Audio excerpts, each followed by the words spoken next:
Along with Wes Clements and our Pac-12 Network crew, Roxy Bernstein with you.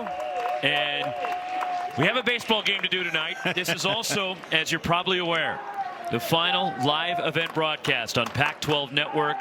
And we're going to celebrate the conference and the league as best we can tonight. But also, we have a very important baseball game. And Arizona still has the chance to be a regional host. But in all likelihood, Wes, they'll have to win the Pac-12 tournament title. Yeah, I think you're right, Roxy, as far as Arizona being a host. Now, we could argue it and debate it, which we will. We'll talk about it a little bit. I'm kind of fond of the Wildcats, and I think you guys kind of know why. But when you win the regular season title, conference title, I think that should be an automatic. It's not as we know it right now, but let's get to the game tonight. This is some fun, right? We got David Esker, who had gone to his club 3 straight years to the College World Series, and they had left him forgotten. And David said, not so fast. And they came to play, and they beat Oregon State in a tremendous game against ASU, and now they're hooked up with the Pac-12 champions. So for the Stanford Cardinal, Malcolm Moore, the All-American catcher, has had a huge tournament. He homered twice against Arizona State, 3 so far for the tournament. And the Cardinal, after losing 10 straight heading into this tournament, are 2-0.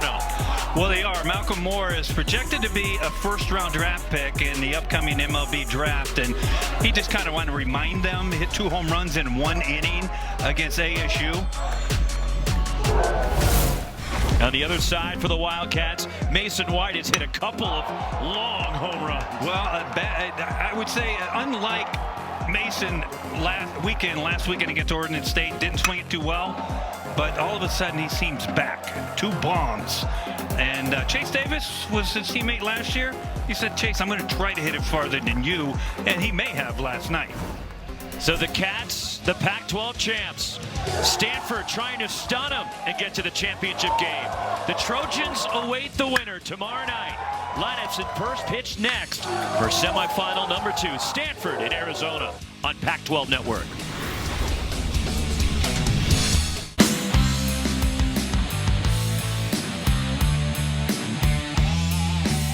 Friday nights to see the Wildcats and the Cardinal in the second semifinal at Scottsdale Stadium on a gorgeous Friday night. Speaking of gorgeous, how about those Cats uniforms? The powder blues tonight as David Esker's lineup for Stanford. And there is Malcolm Moore in the cleanup spot. But Owen Cobb right at the top has had a great tournament so far. He's been setting the table for Stanford. Well, he has. And Owen Cobb last year in that single-A MLB club that David Esker had, he hit in the 9-hole. But he still hit 300 last year. But Owen Cobb, he's the guy, I talked to Chip Hale, the Arizona Wildcats skipper, and he said this guy will fight you to no end to not make a last out of a game, not strike out, anything. That's a senior, knowing that this could be the end of the line for Owen Cobb putting on a Stanford uniform. Clark Candiotti, one of the top pitchers in America, son of the former big leaguer who joined us last night, Tom Candiotti. And brilliant numbers for Candiotti, who fired a shutout against Stanford earlier this season. Well, I mean, there's no other way to say other than to say he has been sensational, as this whole pitching staff for the Wildcats have been the entire year. For the entire year, basically a top 10 pitching staff have been the Wildcats, but Clark Candiotti's been in the 2-hole behind Jackson Kent. Jackson Kent has been sensational. We saw him last night, but Clark Candiotti rocks. Very simple. He'd be a number 1 across the country.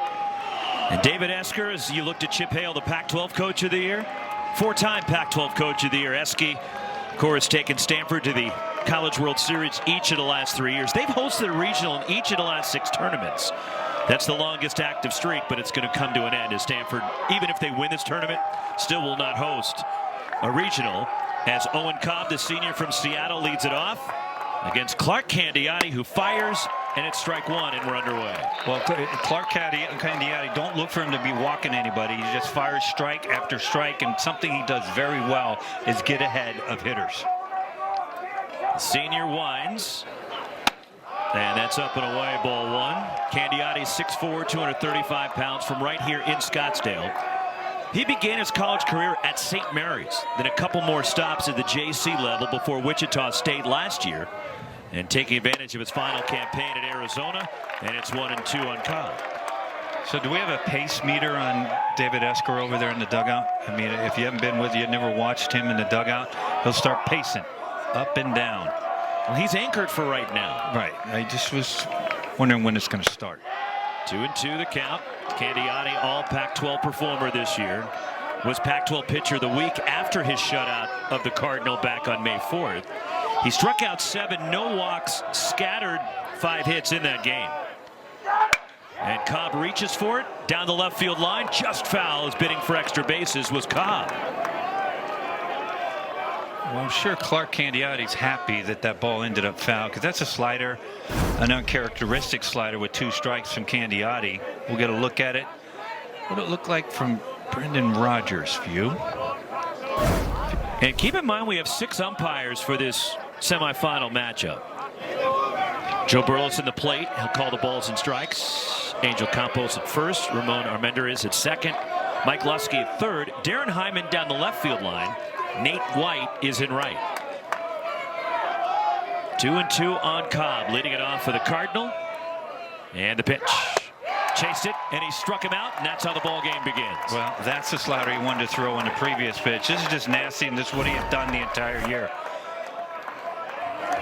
Watch the bite on this thing on the outside part. And keep in mind, he threw a complete game against UCLA Bruins.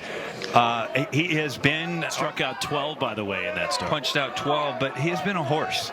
He has been the horse for the Cats this year. Court McDonald looks at a strike from Candiotti. 328, 3 homers for McDonald this year.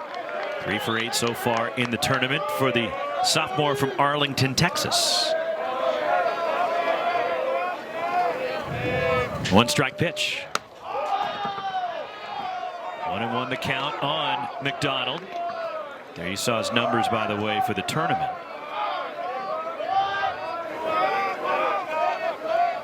Stanford's leading hitter on the season. 1-1 from Candiotti. That floats outside, 2-1. How about McDonald hitting for the Cardinal and McDonald catching for the Cats? No relation. Well, I'm just thought you'd be out. proud of me that I knew that. That's all. This one back out of play. I wasn't suggesting that they were related. Unlike number 10 Esker in the Arizona dugout and the head coach of the Cardinal. No, wait. Let me tell you. Let me finish. They are related. Yes, that's father son. Yes, see, that is correct. You see how much studying I did for tonight? Better late than never, Wes. 2-2. Swing and a miss, elevating, and he struck him out, and 2 punch outs for Candiotti to start his night. Well, this is about 95, 96 at the top of the zone. We talk about it all the time. The ball closest to your eyes seems like the easiest, but it's always the hardest. 2 gone for Jimmy Nadai, the Aussie. If you heard the men at work in the background, I come from a land down under. Can you sing it, maybe? I mean, viewers would love it. We're trying to keep our viewers, at least through the end of this game. Well, I could. We'll get some more.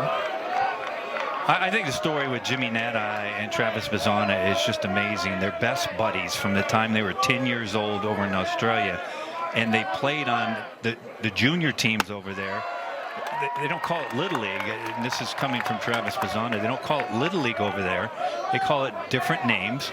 But they ended up coming over to Arizona for a tryout camp, and that's how all of this happened. With Travis Bazzana wanting to go to Oregon State, and his best buddy said, I want to go with Eski at Stanford. They text all the time. They communicate all the time. Nothing against Jimmy Nadai, who's a really good player. As Nadai turns it around into center, and a 2-out hit for the Cardinal. And that'll bring Malcolm Moore to the plate for Stanford, but if they had a chance at Bazzana, Esker's got to recruit better. Yeah, well, it's a great job by Jimmy right there, just at the breaking ball on the outside part, and he just tries to put the ball in play. But I asked Travis Bazzana, because if you don't know who Travis Bazzana is, he's going to be a top 4 draft pick, period. If you don't know who Travis Bazzana is, you're on the wrong channel. Right. Well, and you just haven't been following college baseball. But with that said, I asked Travis because Jimmy Nadai earlier in the year, hit 2 home runs in 1 inning, as Malcolm Moore did in game 1 of this tournament against ASU. And more than likely, Travis Bazzana will be the #1 overall pick in the Major League Draft coming up, and he'll be on a television somewhere next weekend, and preferably playing at Coleman Field and Goss Stadium in Corvallis as the Beavs host a regional next weekend in the NCAA tournament. And that one ripped over first, down the line, and another hit from Malcolm Moore. Jimmy Nadai chugging around to third. Over to cut it off in the corner is Easton Breifogel. And Nadai stops at third, and Malcolm Moore with a double to right, and Stanford second and third. And for Malcolm Moore, that's his 8th double of the season. Well, it's a breaking pitch down and in, and Malcolm hooks it right inside the first base line.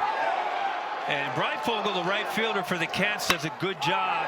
We'll take a look at Nadai right there. He's thinking score right off the bat. Steve Rodriguez, the third base coach, said, nope, we're going to shut it down right here. But a good job by Breifogel in right field for the Cats, getting the ball in very quickly.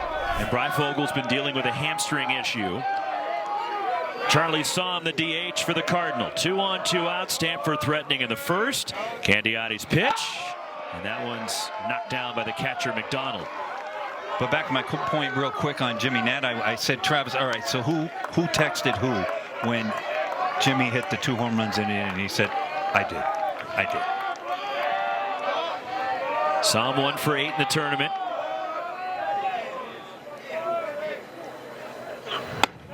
And he takes it high.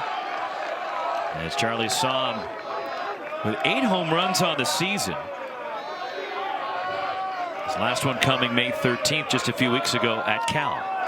Well, now this is pitch of the inning right here. Is this a fastball or is this a slider? It's a ball. And it was a slider and didn't look like he wanted to throw it for a strike. 3-0 on Somm. Ethan Hott on deck. He would be next. First base open. Would you give him the green light here? Absolutely. Are you kidding me? In the biggest game of the year? And that one hit him. And they appeal no swing by Angel Campos at first, and on a hit by pitch, Stanford has the bases loaded now for Ethan Hott. The center fielder hitting 302. We'll get a look at it here. Looks like it hits him. Does he have a nice little pad there on his wrist? Or I wonder if that, because he's also a catcher, is the communication device for pitch calling. Could have been. They're loaded for Hott.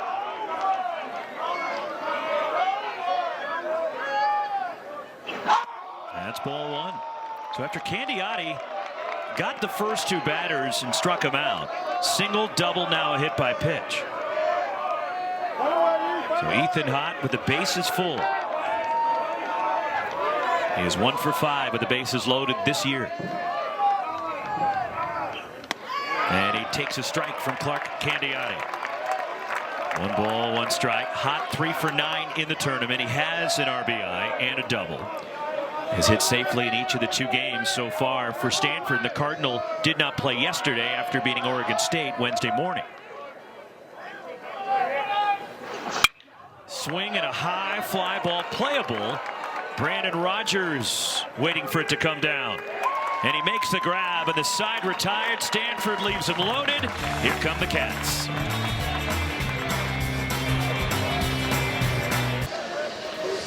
The lineup for Chip Hale in Arizona. As the Wildcats moving some pieces around. Maddox Mikalakis, who hit a long home run last night, hitting cleanup. Andrew Kane back in the lineup. So is Blake McDonald. And the Cats, the Pac-12 champs, 34-21, won the league by half game over Oregon State.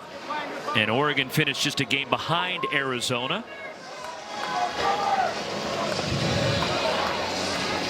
You guys didn't have the Powder Blues when you played at Arizona, did you? No, we didn't. And you know, Matt Scott on the mound making his second appearance already of this Pac-12 tournament for Stanford. Well, Matt last year was so impressive as a freshman on that loaded staff for the Cardinal, but you could just foresee the future and go, hey, this guy has a very, very high ceiling. Now, you take a look at the numbers, not what everybody thought, but what comes out of this youngster's right arm is about 96, 97.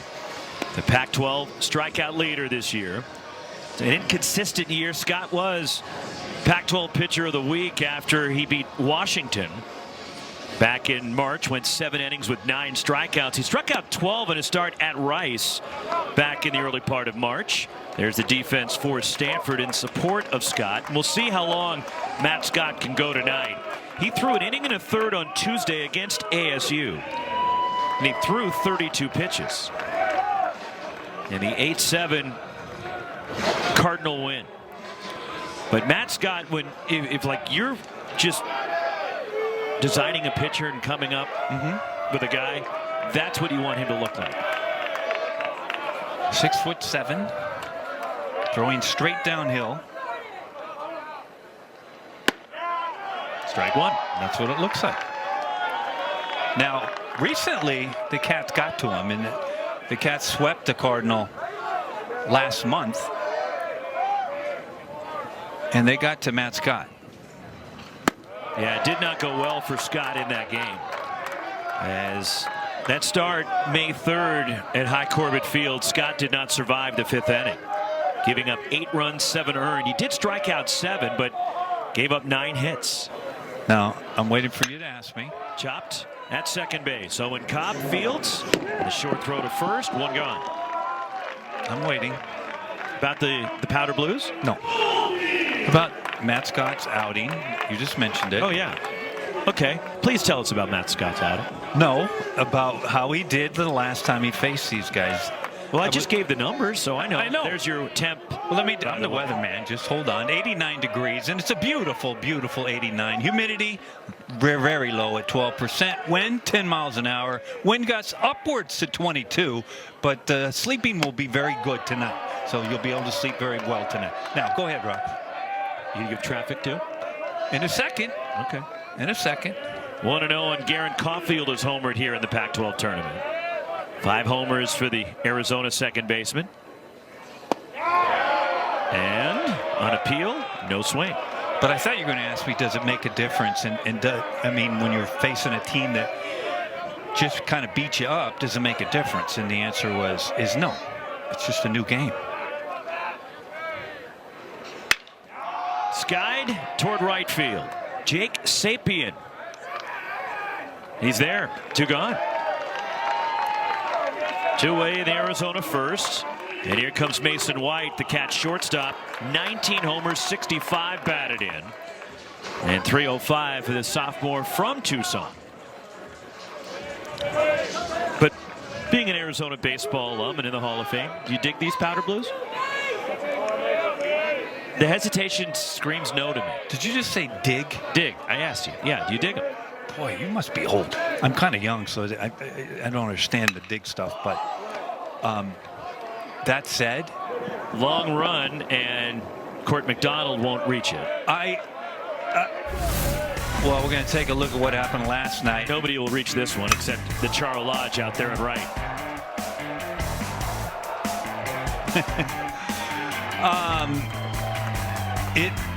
The uniforms have evolved. That's all I can say. And when they first came out and I saw it on social media, I said, you know what? I kind of like how those look. Now, I'm not sure you get me to wear one, but I kind of think they look good. Shift on for White as Scott nails the outside edge. 0-2. And Cal led that game 7-1 last night before Arizona came back and made it really interesting. Really Homer by White. Michalakis, a 3-run shot. He's on deck here. And then in the 9th inning, Cal escaped and got the win. And it's 1-2 on Mason White. Strike 3 called. Matt Scott, a 1-2-3 bottom of the first. Through 1 of this semifinal. No surprise him with the Powder Blues tonight. Oh, he's just had a sensational year, and again, he's a number 2. He's been the horse. Jackson Kent is the number 1 Friday night starter, and then Candiotti, and then of course Walty in the back end, who was a absolute superstar last Saturday night against the Oregon State Beavers. The first shutout since Garrett Irvin threw one in 2021 for the Wildcats. Bottom of the order for Stanford in the second. Timo Becerra flares one to right toward the line, hustling over Easton Breifogel. Nagging hamstring and all, is able to chase it down. Well, that's a good sign for the Cats, because you mentioned Breifogel being out with the hammy, and we'll see him run down this little flare from Becerra.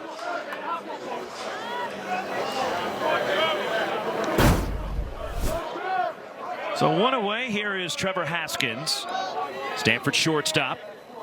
280 with 6 homers. The Bay Area kid from San Jose looks at a strike. Now, you would know this better than most, Rocks, because you do a lot of MLB games. If you don't get aces when you get opportunities early in the game, like the Cardinal had with them loaded up, you don't get them early. When you get those opportunities, it can come back to haunt you a little bit, because when you get a chance to get an ace early in the game, once they settle in, good luck. 1-1 on Haskins. Chased a high fastball, and Haskins, who missed last season, was battling some injuries and an illness, and after he played sparingly his freshman year, he maybe had Stanford's biggest hit of that season in 2022, a regional winning single against Texas State. But he goes down swinging here. Third strikeout for Clark Candiotti. 2 away in the Stanford second inning. Well, it's safe to say, let's see what Candy throws here. Another little, it's like a little slider, but it's a hard one. You know, we had his father, and by the way, his father, Tom Candiotti, is one of the broadcasters for the Diamondbacks and has been for decades. But we talked to him last night in the booth here. First pitch, Jake Sapien, ground ball to third, backhanded. Maddox Mikalakis rifles it across to first, and a 1-2-3 inning for Candiotti. Strong defense by the Wildcats here in the second. Well, Mr. Maddox Mikalakis hadn't played third for a while. Over to Spillane.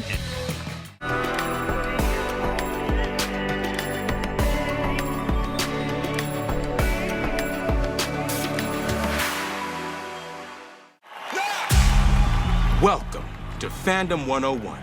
The only feeling better than going yard in front of thousands of screaming fans? Being one of those screaming fans. It's all part of the curriculum. The NCAA Men's College World Series, June in Omaha, Nebraska. Attendance is encouraged. Passion is mandatory. Buy your tickets today at ncaa.com/MCWS. Class dismissed. There are many reasons why we play. They sow themselves into the fabric of your spirit, taking root and giving you something to root for. Our games stretch beyond the sidelines, only to get louder, bolder. It breeds a form of dedication that doesn't require an off-season. The game is always on. The crowd is always on their feet. And it's here where passion has purpose.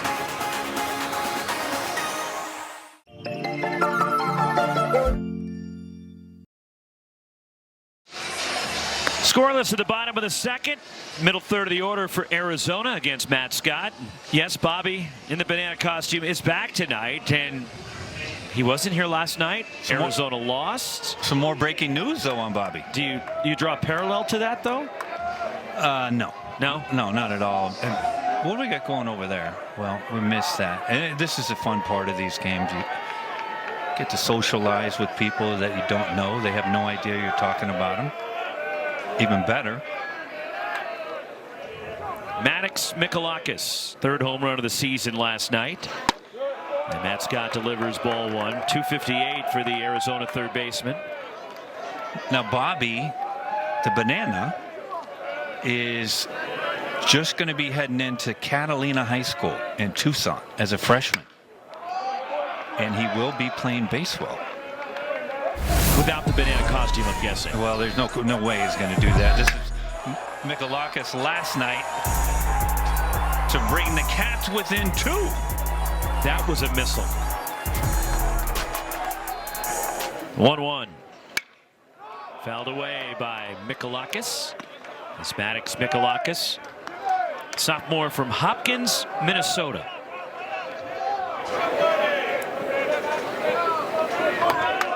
And what I said about Candiotti, You got to get the good ones early if you get an opportunity. Same holds true for Mr. Scott for the Cardinal. 1-2 pitch. Mikolakis got under this one.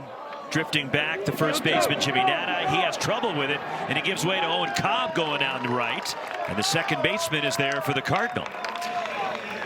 And I'm sure David Esker is saying, well, hey, Jake Sapien, where are you? You can play. He knew Cobb had it. Yeah. Because Nada had no clue where it was. I understand, but your right fielder assuming that your second baseman going to catch that. David Esker, of course, a great shortstop for the Cardinal. Ball one to Andrew Kane, DH, 5 homers, hitting .303, the freshman. Big upside for this youngster. He can absolutely swing the pole.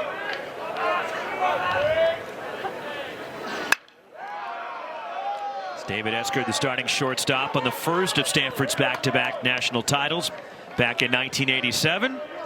Okay, there's a black and white picture. Okay, so you can get Esky on. And you're older than he is. You know, again, you have to say things like Yes. this. Why? Because I have to make sure things are factually correct. No, nobody said anything about it. I was just stating. I said that there's the black and white. Yeah. That's all I said.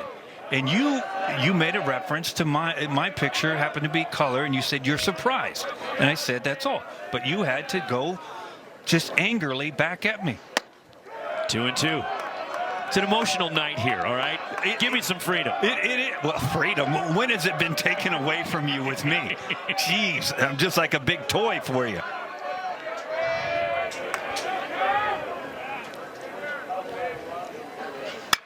Line foul. Don McLean never complains. Lincoln Kennedy doesn't complain about me. Oh, boy. Are we naming other broadcasters that I work with in other sports that you used to work with, and now you're comparing me to them? Matt Muehlbach doesn't complain. Yeah, but Muley, he listens to the broadcasts. He watches baseball. Corey Williams doesn't complain. You noticing a trend? Who's complaining? Clearly. But There's somebody here complaining. But I wasn't complaining. I mean, who's complaining?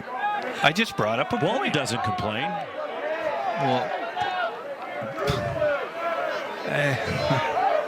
he just, well, it's Bill. If I can get a word in or two. I was going to say. 2-2, another foul. Good battle here as Andrew Kane fighting some pitches off for Matt Scott. It is. And we're talking about a freshman versus a sophomore on the mound. Kane for the Cats, and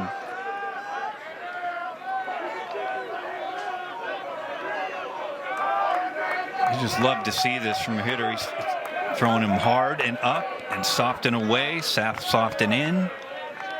Again, the 2-2 from Scott. Getting a piece, tapping it foul is Andrew Kane. The one thing you've seen, though, that he's gotten away with it in Matt Scott, the slider is up in the zone. His fastballs normally are up in the zone, but he can rush it by people at 97. Slight shift on, playing Kane to pull. Infield swung around for the left-handed batter. There you see Haskins, the shortstop, stationed almost behind second. Another foul from Kane. And this is a good battle. It is, and it's fun. And if nothing else, Mr. Kane has extended the pitch count, right? And we don't know what David Esker has available tonight. Again, Scott threw 32 on Tuesday. And here we are Friday. His last start was a week ago Thursday at UCLA.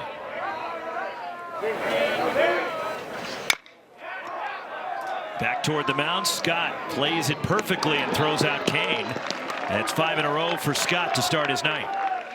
Good at bat by Kane, as you mentioned, and you'll see his dugout and his teammates saying nice going. 2 outs, the catcher Blake McDonald, 305, a couple of homers for the senior, the transfer from St. Mary's. With Scott, and again throwing on Tuesday, and his previous start was a week ago Thursday. Can that outing on Tuesday be the equivalent of a bullpen session? How many pitches did you say? 32. Yeah, without question, you're going to throw more than 32 in a pen. Now, it's not going to be a pressure pin like a game can be. So, it depends on how easy were the 32 he threw in the game. In the air to center, breaking back, Ethan Hott still going back, reaches the track, and he makes the catch going away from home plate. 2 perfect innings from Scott. We're scoreless, top of the order for Stanford in the scoreless to the 3rd. The Cardinal in Arizona. The winner gets USC tomorrow night in the Pac-12 tournament championship game with Wes Clements and our Pac-12 Network crew. The Pac-12 Coach of the Year joins us. Chip Hale from the Arizona dugout. And Chip, for Clark Candiotti, labored through the first inning, got through it. Is he one of those guys, and Wes and I were talking about this, about one of your aces when they settle in, you better get them early because if they settle in, you're in trouble? Yeah, I mean, it was weird. It was struck the first 2 guys out, and then obviously the knock, and then Malcolm's really hot. That's a tough one. You got to keep him in the ballpark tonight. But yeah, that's usually how it is, and he'll settle in, and that thing will start spinning a little bit better. But yeah, it's fun to watch him pitch. Well, I want to talk about 2 of your freshmen. Now, Breifogel has been injured and out for a while, and you put him in right field, but it makes a good play to get to that ball and get the ball in so Nadi can't score on that ball down the right field line. And then that's always something I know your guys, all of your eyes in that dugout were down there looking at how he was going to come back to his position. So he passed that test, but then Andrew Kane, that's a great at-bat he had. It's an out. But boy, it's a great, big upside, huh? Yeah, both kids are special guys. The bad thing for Easton is, he part of his game is speed, man. This guy is a flyer, and he's going to be electric next year, stolen base wise, extra base hit wise, power. It's going to be fun to watch. And Andrew is a young, budding power guy. He'll be a corner infielder next year for us, and super exciting. I'm glad they're in the lineup tonight. Somebody had to sit. It was Richie Morales tonight. We just keep trying to mix it around. I want to get everybody these at bats this week going into the regionals next week. Yeah, next year too. Don't get ahead of yourself. You got next week to worry about. We've been talking about the Powder Blues. You broke them out this year. Where did they come from? Yeah, it was our year to kind of do our new chassis, as they call them, with our uniforms, and we got creative, and we said, you know what, the kids love it. I know some of our alumni aren't real happy with it, some of the older guys, but we're trying to appeal to young kids, and we've gotten great reviews from our recruits, and the guys love to wear them. They fit well, and they feel good in them. And as we know as players, the better you feel, the better you play. Well, speaking, I just want to give you a preface this here. So he asked me about him, Des Rocks, about the Powder Blues, and I'm kind of, going around. I saw him, and then they put up a picture of me and the white ones, right? That we had, and then Rocks has to throw in, well, I'm surprised that the picture was in color, right? You don't have to laugh, Chipper. You really don't. If he can't handle the heat, right? Yeah, I mean, hey, he's just joking with you, Wes. Come on. Yeah, all right. So here's what I'm going to do. It's a little too sensitive for us. All right. I'm going to put you on the committee. You on the committee, right? Right. And you go ahead and tell me how many teams in the Pac deserve to have their names called on Monday. Well, I'll tell you what. Obviously, Arizona, Oregon State, Oregon, for me, I think Cal has earned their way in, no doubt about it. Nobody wants to play them. I'll tell you the team and nobody wants to play it, and I wish they would have won a couple games in this thing, is ASU. And obviously I'm an Arizona guy, but ASU has played their tail off down the stretch, and they are dangerous. They remind me a lot of our club last year. Nobody wants to face that team. We went up there on a Tuesday and played probably our best game of the year, and we were able to beat them, but they are a really good team. I think Cal last night was so impressive. And then USC, man, they just grind away. It's, whoever wins this game is going to have a heck of a game tomorrow. So I think we all deserve to be in. I think that Oregon State, Arizona should be hosts, to be frank with you. In my opinion, we've earned it to win that many games, all of us in this conference. It's not easy. And as I told the team last night, we have great pitching in this conference. I think we look at some of these guys that leave our conference, and they put up these huge numbers in these so-called power conferences that they're supposed to be better than us. And the pitching in this league, whether it's velocity, but guys know how to pitch, and these coaches know how to pitch them, to teach them pitches, and also to call pitches. It's very difficult to hit in this league. And you'll get full support from us in believing that you deserve to be a host. I couldn't agree more. You win this conference, that should be an automatic. Yeah, I mean, Mark Wazikowski has done so much for our conference. You know, he's on the committee with the West Coast, and he pushes so hard. And it's time for some of the rest of us to get involved because, you know, the poor guy is out there just politicking for everybody. Did the same thing last year, was able to get us in there. So I'm hoping that we can get all these teams in because they're good baseball teams, and it's an exciting time, and these kids deserve to be there. And this is the best league in the history of college baseball, and you're one of the great players in the illustrious history of the Pac-12, Chip. Appreciate your time. Thank you, guys. Chip Hale, 1, 2, 3, go the Cardinal. Bottom of the order for the Cats. We go to the home third.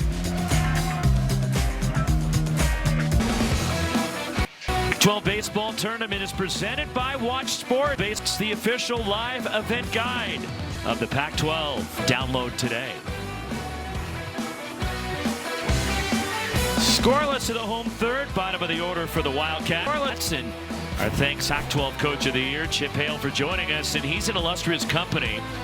Just the second person in the history of this league, which is the greatest league in the history of college athletics.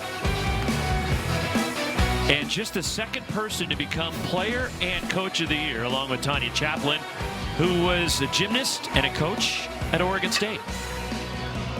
Well, Chipper still, I believe, leads the Cats baseball history in most hits. He was a hit machine. Speaking of hits, do you know who the all-time hit leader is in the history of the Pac-12? And he played at Stanford. Yes. First name start with an M? Nope. Last name start with a B? Nope. Then you don't know. Wait, that's just so far. Okay. It has nothing Swing to do and a with miss by Tommy Spillane, nothing to do starting with the third. It has nothing to do with that. Go ahead, give me the first letter of the last name. G. Oh my goodness gracious! I think I actually coached him.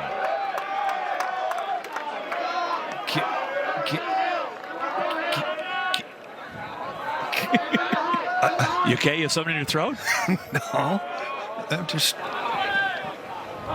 1-1 on Splane, 229, 5 homers from the Bay Area product. He went to Los Gatos, which was the same high school that produced former Stanford standout and first-round draft pick Tommy Troy. In fact, they were teammates briefly at Los Gatos. Give me the first two letters of the last name. G-A.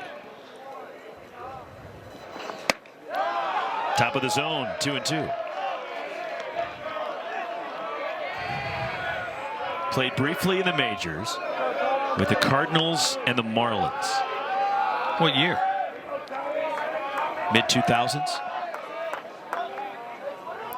2-2. And a full count on Splane. Mid-2000s. Yeah.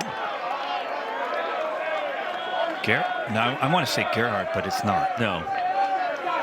No, I said. Oh, he did play baseball at Stanford. He did. He's a football player too, you know. Yes, I do. Pretty good. The all-time single-season and touchdown leader in Stanford history is Jake Sapien having trouble. Couldn't see it. It lands fair. Lost it in the twilight. Tommy Splane digging for 3 and gets by Timo Becerra. Splane will stay at third. Jake Sapien, that's the second time tonight, Wes, he's had difficulty locating a pop-up. Well, it is what they call twilight. And twilight's where it's not dark yet. And you could see him right there. He's hesitated. He completely had lost the ball. But I will say this. Splane very, very fortunate for the Wildcats that he was not thrown out at third. And now you can't see third base coach Toby DeMello for the Wildcats, but I guarantee it's screaming, "Don't move." And such a helpless feeling for Jake Sapien when the ball goes up and you know it's coming your way and you have no clue where it is. Easton Breifogel fouls it out of play. Well, it's interesting and kind of ironic, and you can tell me it's the correct word that I use, but how the Cardinal won their Super last year. Twilight. Very good. That's ironic is the right word. Oh, hey, hold on, guys. Hey, you viewers out there, I mean, tape this thing so I can just save it. Line right at the shortstop. Haskins was shaded up the middle. And there's one out, and back to third is Splain. Boy, Easton Breifogel hit it on the nose. He hit it right on the button. It's a fastball up in his zone and just hits a rocket right to Hoskins.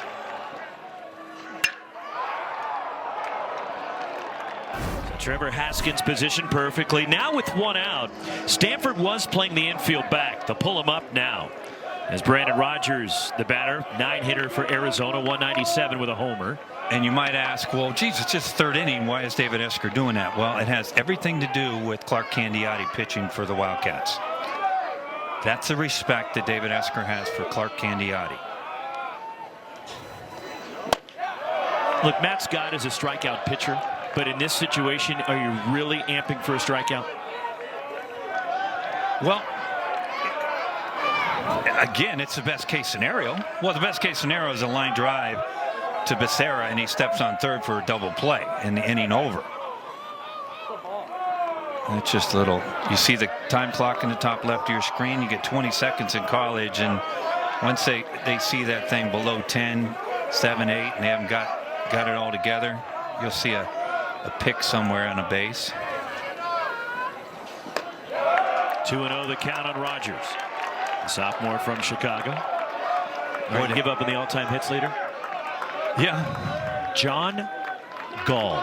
Why? See, I'm so frustrated. Did you coach him? I think I did. Fouled off by Rogers. You see Rogers there. I mean, it's a lot of effort in this situation here. As a hitter, you kind of want to shut left field here and think hitting the ball the other way. Pulling off the ball is exactly what Matt Scott wants him to do, and hook it over to Becerra at third. 2-1. Splain at third. Matt Scott. The pitch. Chop towards short. Haskins fields, looks the runner back, and a low throw to first, and Nadai has trouble with it. Arizona runners at the corners as Trevor Haskins short-armed the throw to first. And a break for the Cats at the top of the order. Brendan Summerhill coming up. Well, Haskins has been tremendous at shortstop, but it looks like he's trying to aim this thing. And when you try to aim something, you'll take some off, and he just dunks it into the dirt. And Nadai at first. Now, I haven't seen Nadai playing first too many times for the Cardinal. And we'll get a trip out to the mound and go over strategy in here, how they want to defend this first and third, because Rogers at first can fly for the Wildcats. And when you're playing a game like this, we'll get another look at this play. Haskins, now he looks the runner, but you see that how this is just a flat out dead arm, sidearm.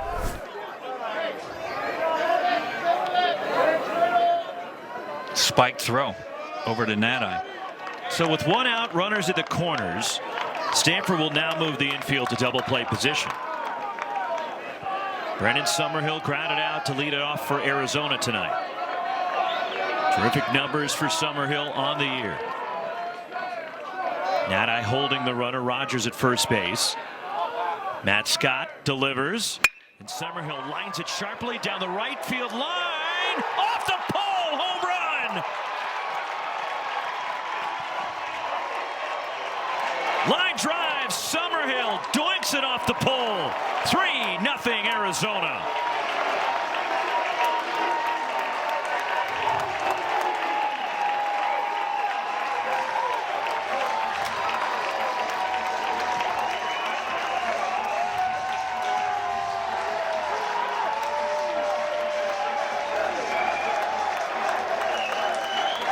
Well, Brendan earlier this year had a walk-off home run against UCLA Bruins. Just last Saturday had the walk-off hit for the Cats to win the Pac-12. And tonight he says, let me go off the foul pole on a line drive to give the Cats a 3-0 lead here early. Breaking ball from Scott, no swing on appeal. 1-0 on Garrett Caulfield, who flew out. We'll take a look at it and watch the location. And how about Summerhill? This ball is a rocket, folks.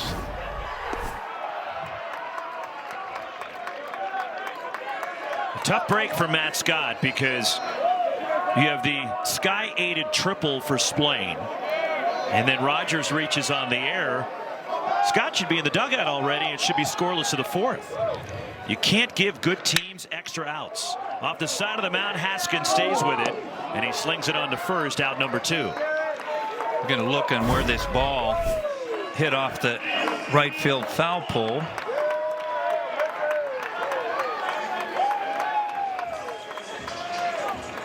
How about see the kid back there trying to catch it? And he thought better of it. A wise decision. Brendan Summerhill off the pole, his 8th home run. But again for Scott. Tommy Splain, a fly ball to right that should have been caught. Jake Sapien couldn't find. Then, after the line out by Easton Breifogel, Brandon Rogers reaches on a poor throw from Trevor Haskins.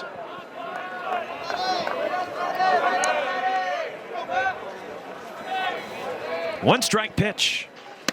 And it's 0-2 on White, who struck out in the first. Well, we always talk about this. We talked about it, when you get an opportunity against a great pitcher like Candiotti and Scott, you take advantage of it early in the game. Conversely, on the other side, when you have a great offense, like the Cats do, like the Beavers do, like the Ducks do, like ASU does, and on throughout this conference, extra outs are death wishes. Especially against this team. It's just...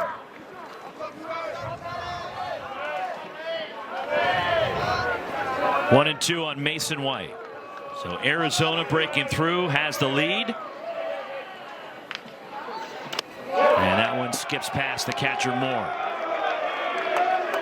Semifinal number 2 earlier today. USC came back and beat Cal, and Golden Bears had some opportunities. And early in the game, they had a chance to break it open. They had the bases loaded with nobody out, leading it 2-0. And Tyler Stromsborg escaped that jam, did not allow a run. Then USC came back and won the game 7-4. Well, we know what type of player Andy Stankiewicz was, right? And he was a fundamentally sound player. Wasn't flashy. He did all the little things that you need to do to win baseball games. And his team today, Roxy, played exactly like that. Fundamentally sound, situational hitting. Mason White in the air to right. Going back is Jake Sapien. And he reaches up and makes the catch. Side retired. But the Cats get the lead, and Brendan Summerhill puts Arizona in front. Well, Brendan said, I like the fastball up and in. Can you throw it up there? Because I'm going to do this. 3-0 Cats.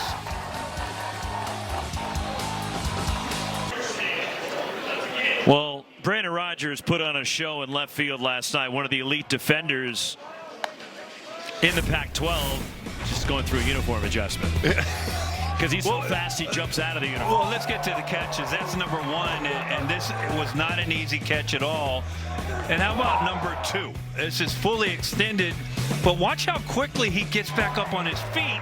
Kind of reminiscent of, well, dare we say, the kid from Auburn. What's his name? Bo Jackson? So interesting. How about this defensive alignment for Arizona? They're going with a 4-man outfield for Malcolm Moore. So Mason White has run out. He's near the left field line. And they only have 2 infielders in reality, with Michalakis at third and Splain at first.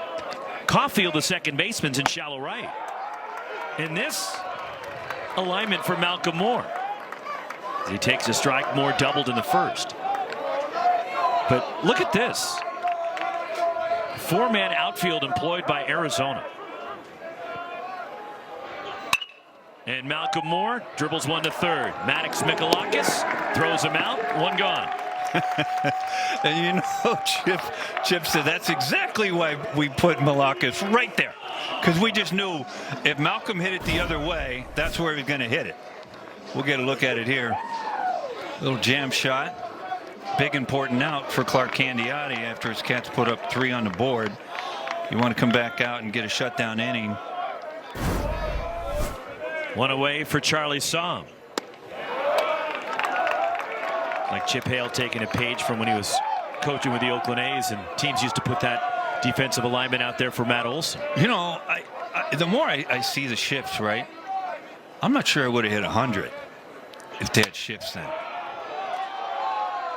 I mean, back in not the black and white days, right, with the photos. I'm talking about, you know, in the whatever 90s. How was it 90s. facing old Hoss Radbourne? Yeah, here we go. Now, see, you mentioned somebody.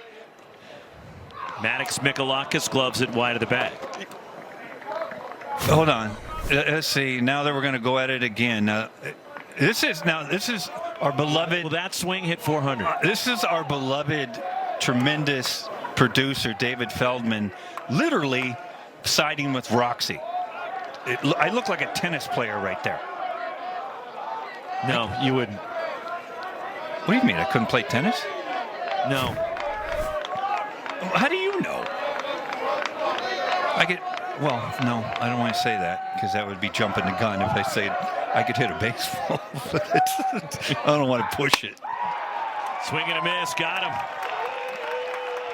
And there's two away here in the fourth. Sixth strikeout for Clark Candiotti. Well, this is a slider. It's up in the zone. And Clark be the first one to tell you I didn't throw it where I wanted, but I got the result that I wanted.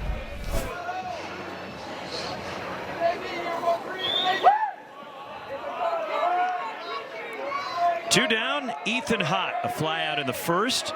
Stanford threatened against Candiotti with 2 outs in the first inning. And with the bases full, Hott flew out, and Stanford has not had a base runner since. Candiotti's retired each of the last 9.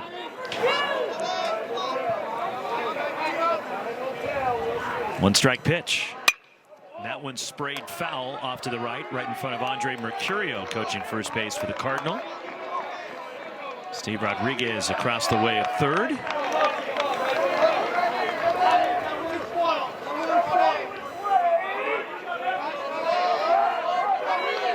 Oh, 0-2. Candiotti, the pitch. And that's high for a ball.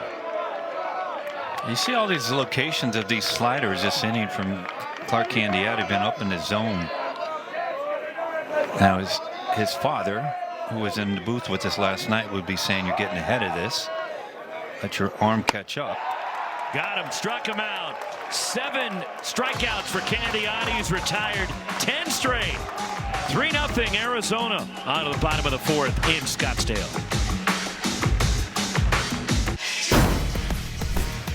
Well, that's a young David Esker, starting shortstop for Mark Marquis on the national championship team, the first of his back-to-back title teams. There they are in Omaha, celebrating that 87 title. As David Esker with us from the Stanford dugout. And I remember the story Dean Stotts told me, and you and I have talked about this before, David, in regards to that team. Early in the year, you were struggling. Yeah, that year. It was a bumpy ride until I caught my rhythm. But yeah, I had some good coaching. They were a little hard. They got a little hard on me for the right reasons, and I stopped worrying about myself and worried about helping my team, and it all worked out. And I think we had a moment at a game in Santa Barbara where I made a big error, but the beauty of it, I'll never forget. In Omaha, after the final game, center fielder Toy Cook came up to me and gave me a kiss on the cheek and goes, "Remember Santa Barbara?" Yeah, I've been trying to forget it all season. Thanks, Toy. Yeah, but he was just saying, like, hey, look how far we've come. Well, Eski, you had a big opportunity in the first inning against somebody like a Clark Candiotti, and as you know, those are the opportunities that you want to have early, right? But take advantage of them. Yeah, you do. You know, you gotta be able to take advantage of that when you get those opportunities, and you gotta jump them. I mean, it's a really good team, and he's a good pitcher, and hopefully you can. We got 25 pitches in the first, which was positive, but we're hoping to get on the board a little bit and kind of and land the first punch. For your team, you came into this tournament struggling. You lost 10 in a row until you beat Arizona State on Wednesday.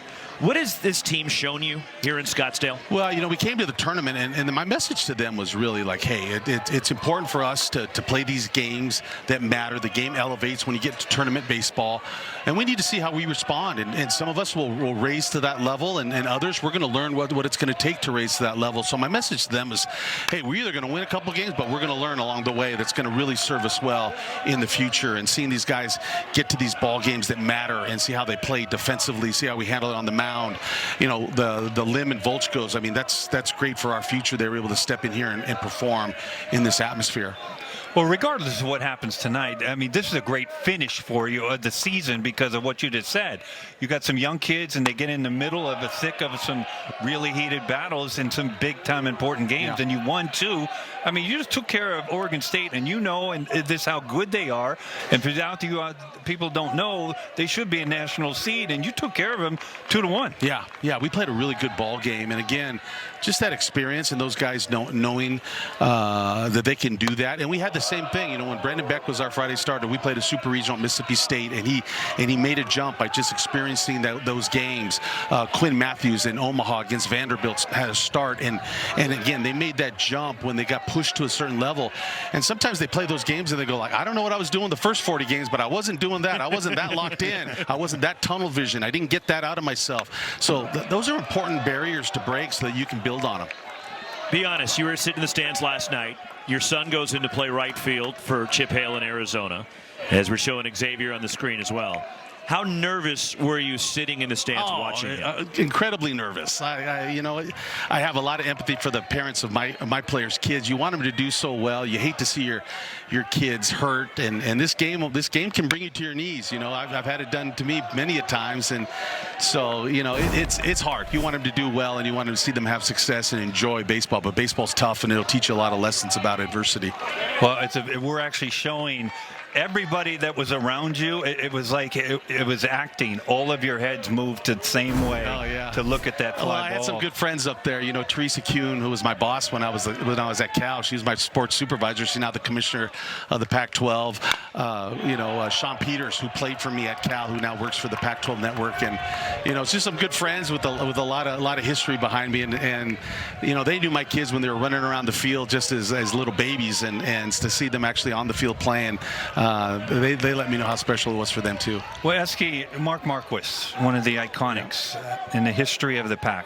History of the college game. Yeah. What are your thoughts? Oh, shoot. He's meant so much to college baseball. But more importantly, he's meant so much to me. I don't think I've made a major decision in my life without consulting him, whether it was as a player, whether it was as a coach, whether it's going to coaching, accepting a job. I don't think my bosses like to know that he's probably behind negotiating a few of my contracts when they were up. He's telling me what I need to do. So, you know, all those things are real important, man. I love that guy, and I talk to him on a weekly basis, and I've had some conversations with him that have nothing to do with baseball, just about life, and he's meant so much to me and brought so much to my life. This conference, and you've been a part of it for a long time as a player, as a coach at both Cal and Stanford. What has it meant to you to be associated with the Pac-12? Well, I grew up in this conference, and you know, from the six-pack, you know, from the wars of the six-pack, 30 games, home and home, you know, the emotions and just the back and forth between the dugouts when you're playing in those six-packs was, you know, something to be remembered for sure. It's a lot more tame now, and probably has to be. But you know, some of the stories we have that used to come out of those dugouts were still told today. But you know, just the players and just the history. You know, I've been fortunate to be a player in this conference, an assistant coach in this conference, a head coach, and you know, just the lives that have been touched by the competition, and just the great coaches that have been in here. Andy Lopez, for instance, Coach Marquis, Gary Adams. All those guys are really important. The infield in, a chop by Blake McDonald brings in Maddox Mikalakis. There's two away. David, appreciate the time as always. Thank you. Hey guys, and I really appreciate what you guys have done for Pac-12 baseball, man. You guys both of you have a great history with our conference as well. You've done nothing but be a positive to us, and I want to thank you both. Esky, thank you. Thanks, a lot. You and I go back a long way. We go back a long way. Yeah. Appreciate it, David. All right. Thank you. All right. David Esker, the head coach of the Cardinal, 4-0 Arizona, now 2 outs for Tommy Splain, who had that sky-aided triple in the third. They don't come any classier than David Esker. They just we're fortunate, and you were right about Esky, but we're fortunate up and down the line and throughout the history. Dribbler to the right side.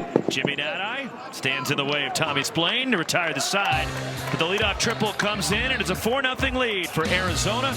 We're on to the 5th at Scottsdale.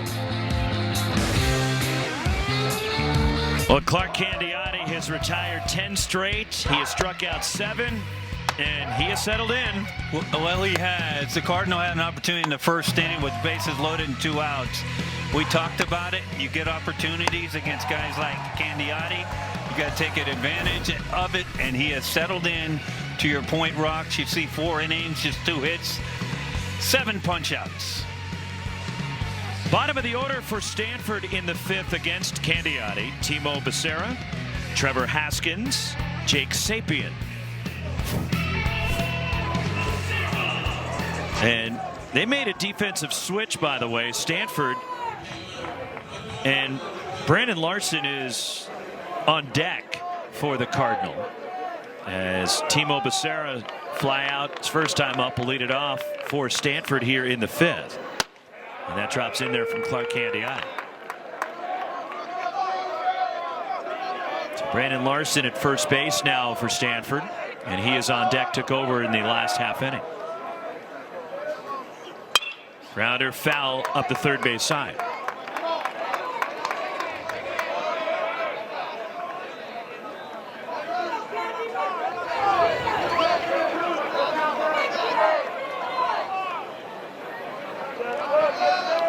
Two on Becerra.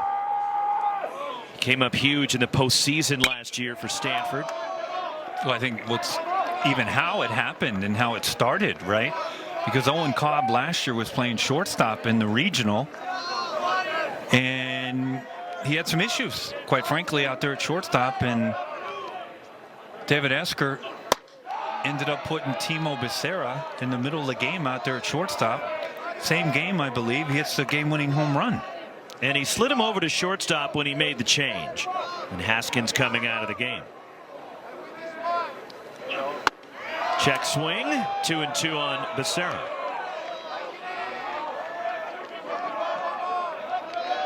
And also as part of the change, Jimmy Nadai went to third.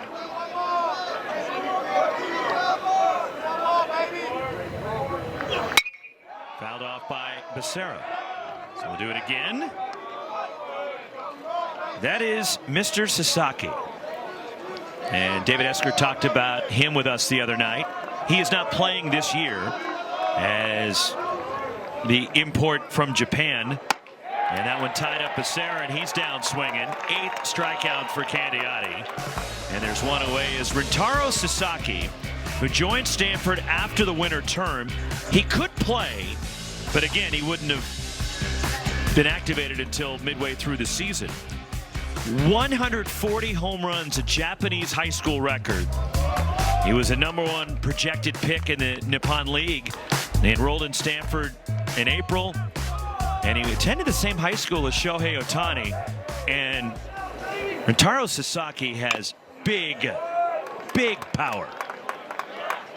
Well, considering you mentioned who went to the same high school, you wonder if Shohei might show up to a Cardinal game one day. What do you think? I guess it's possible. Your heart wasn't in that. No, it wasn't. You were just trying to be nice right there to say it's not going to happen. Probably not. But it's possible. It's probably a little difficult for Shohei Ohtani to go places. Why? It's easier because of the throng of people that will follow him. But it's easier. And if he was but if he was going to go to Sunken Diamond and just plop himself down in the stands, right? You think people would leave him alone? Of course they would. You think he just rolls into places without like 15 bodyguards?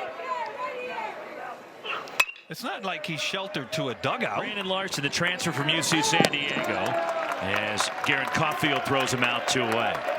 But it's not like he's sheltered to a dugout.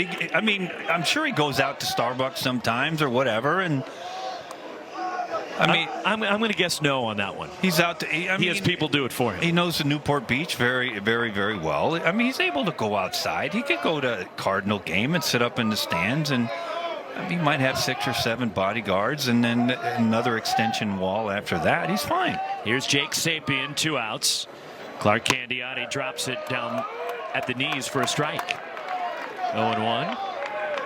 Sapien, who last year became kind of like a cult hero around the Stanford team. He got hit with a pitch in the face in the regional round and wanted to stay in the game, but he had a fracture in his face and he left. He was bloody and his jersey was all bloody, and the rest of the regional in the postseason, they hung his bloody jersey in the dugout. And he pulls that one to third, speared by Maddox Mikalakis. Low throw to first.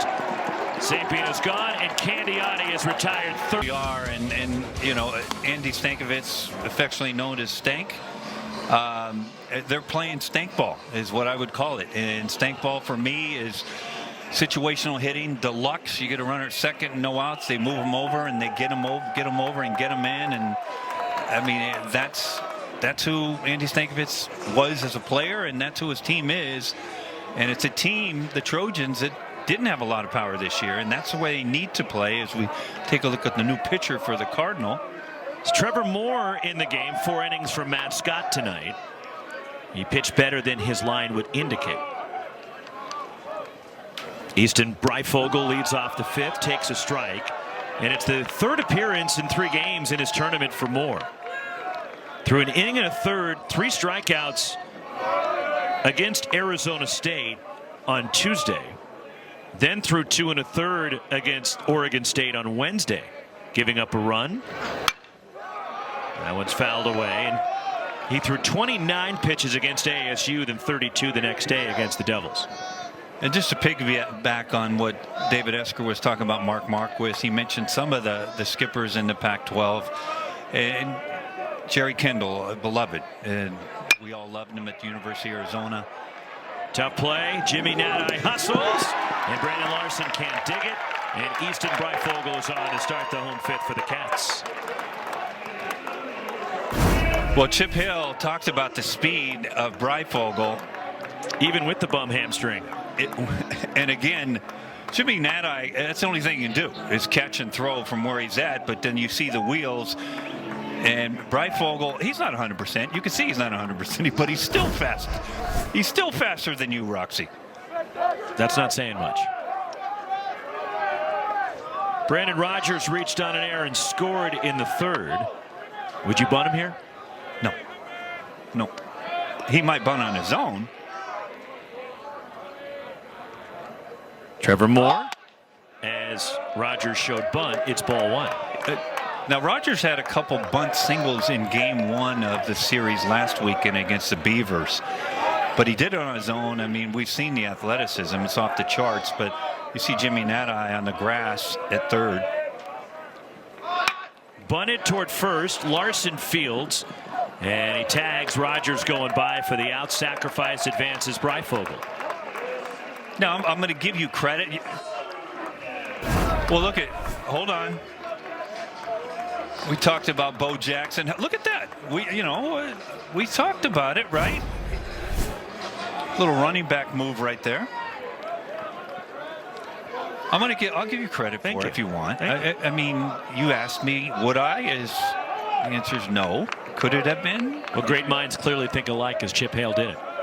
Well, then he would be agreeing with me. So no, he got the bunt down. Well, you said great minds think alike, and I'm assuming the only 2 great minds that we're talking about would be Chipper and mine. Wes, this is Earth. Come back to it, please. 1-0. Brandon Summerhill, the leadoff batter, homered off the foul pole and right. In the 3rd, who had the 2-0 academic awards? I'm just wondering. Maybe you can remember that. Go ahead. Okay. Go ahead. I know it's tough to say it. You can say it if you want. I'm not going to say anything because my sister went to the University of Arizona, so I'm going to refrain from this conversation. But back to some of the skippers. We think all the way back to Bobby Winkles at Arizona State, Jim Brock. We mentioned Mark Marquis. Bob Milano at Bobo Cal. Brayton. Bobo Brayton. Pat Casey. Iconic. What he did up there at the Oregon State is off the charts. To me, it's the most amazing thing to ever happen in NCAA sports. Because if you had seen Oregon State where they were at the time, it's unthinkable that you get a team that good. But to do it as many times as he did, Pat Casey won a national natties up there. Full count on Summerhill. And look, the shame in all of this and what's happening is we're losing the greatest baseball conference in the history of college baseball with the far and away the most national championships. Up the ladder, Trevor Moore gets the strikeout, and there's 2 away. And that'll bring up Garen Caulfield for Arizona. When you look around, and it's not just one school. Yes, USC by far has the most, but look at all the titles. ASU 5, Arizona 4, Oregon State 3, Cal 2, Stanford 2, UCLA 1. And you know, failed to mention John Savage. I mean, again, we talked about this for how long? 2 weeks, Rux? And we always forget somebody, and it's a superstar, because there's been so many iconic figures in college baseball in the Pac-12. It's never ending. George Horton up at Oregon, right? And then the crew we have now. It's just it's never ending. Rod Dato, Andy Lopez. Andy Lopez. Arizona. 2 outs. Breyfogle at second base. And this one is a mile-high pop-up into left. Timo Becerra camping under it, puts it away, side retired. Runner left for Arizona. We're through 5. 4-0. The Wildcats lead it. Speaking of Pac-12 greats, Hall of Famer for the Cardinals. Well, some of the fans in attendance. Young Wildcat right there. This is my fun part of the night. Yep, Mom, get the picture. When we go right around and Daddy's got her and posing on all sides, and she's saying, Mom, look, I got more important things to look at. On to the 6th. Is that a cow hat? No. Are you sure it's not a C right there? Correct. I'm sure. What kind of beverage is that, Rox? That's an 805, Wes. You know where that's at? That's in California. 805 area. I may have one after the game or 2. Really? I might. Newborn.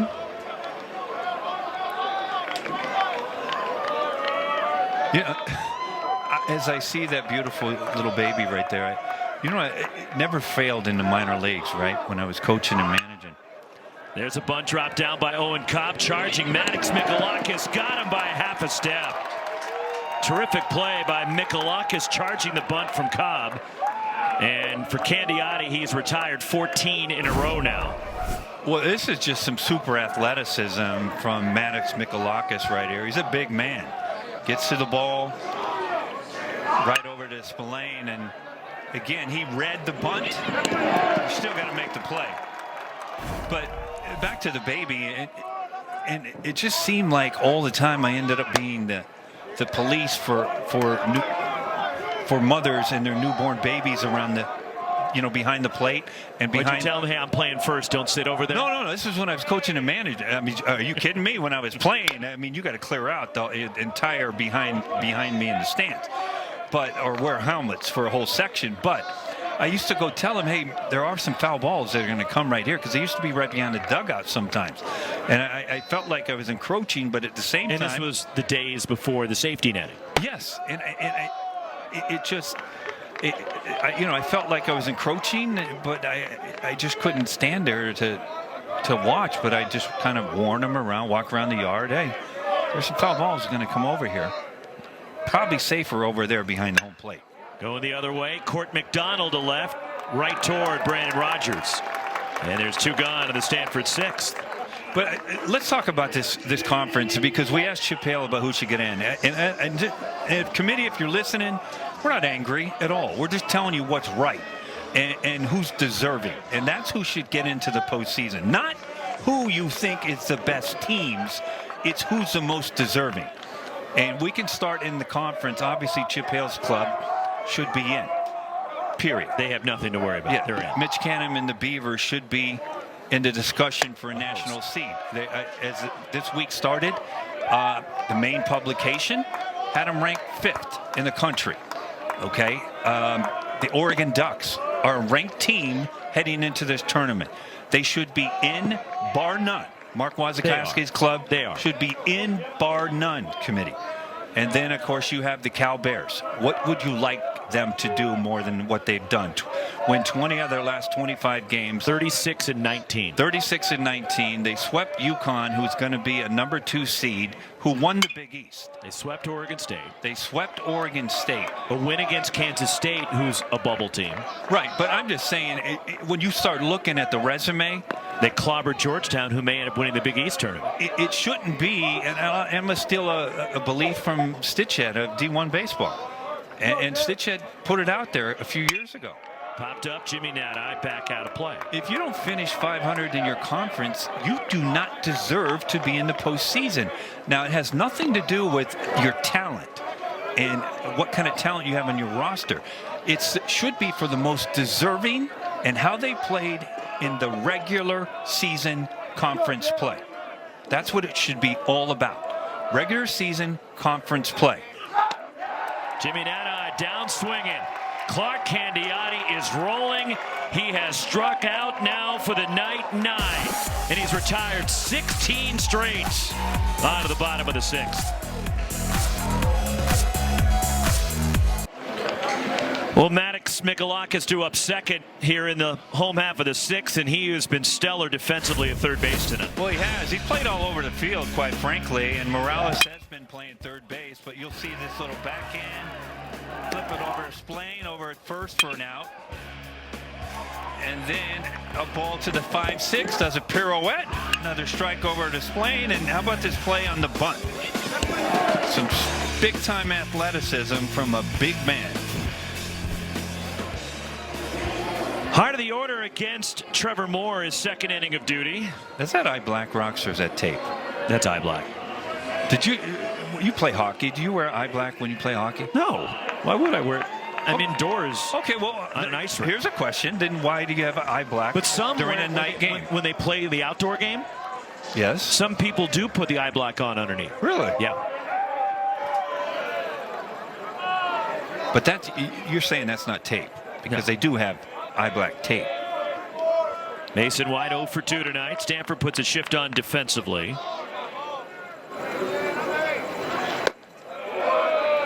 Well, you would love this. Would you would have wanted to be around when I was in the minor leagues, first learning how to use sunglasses, the flip downs? Okay. Oh boy, that was really fun. How fun was it? Well, at first I was afraid to take the time to flip them down. So they always just sat upright. They did, and then they were a decorative. Every once in a while, I would play the outfield just for fun in spring training, and I'd wear them out there, and I'd come in, and Coach Skipper would say, "You plan on using those things?" Because somebody else could use them, and because initially when you first start to use them, keep in mind these are the flip downs, and that if you're not familiar with them, they're just sunglasses that extend out linearly. Is that the right word? Did I say? No. How about laterally? No, I said linear, that way. Laterally is left and right. Right? They would lay flat. Okay. They'd lay flat. And then when a ball would go up, you'd flip them down. Well, I didn't trust to flip them down. How's that? Because I thought I was going to lose the ball. I mean, I could lose it anyway. 3-2 pitch to White, lines it the other way, and serves it for a single. And leadoff base runner, hit number 5 for Arizona.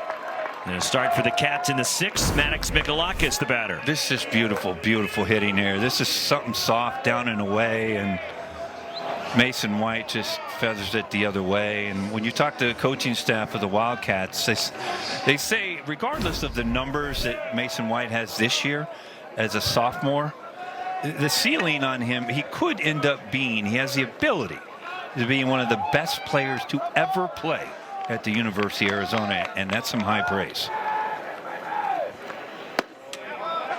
Good breaking ball, drops in there for Trevor Moore. Strike 1 to Maddox Mikalakis. Tripled and scored in the 4th.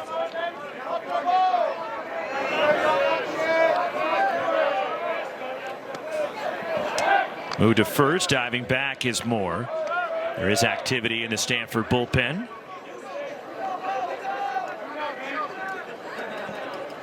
Oh, 0-1.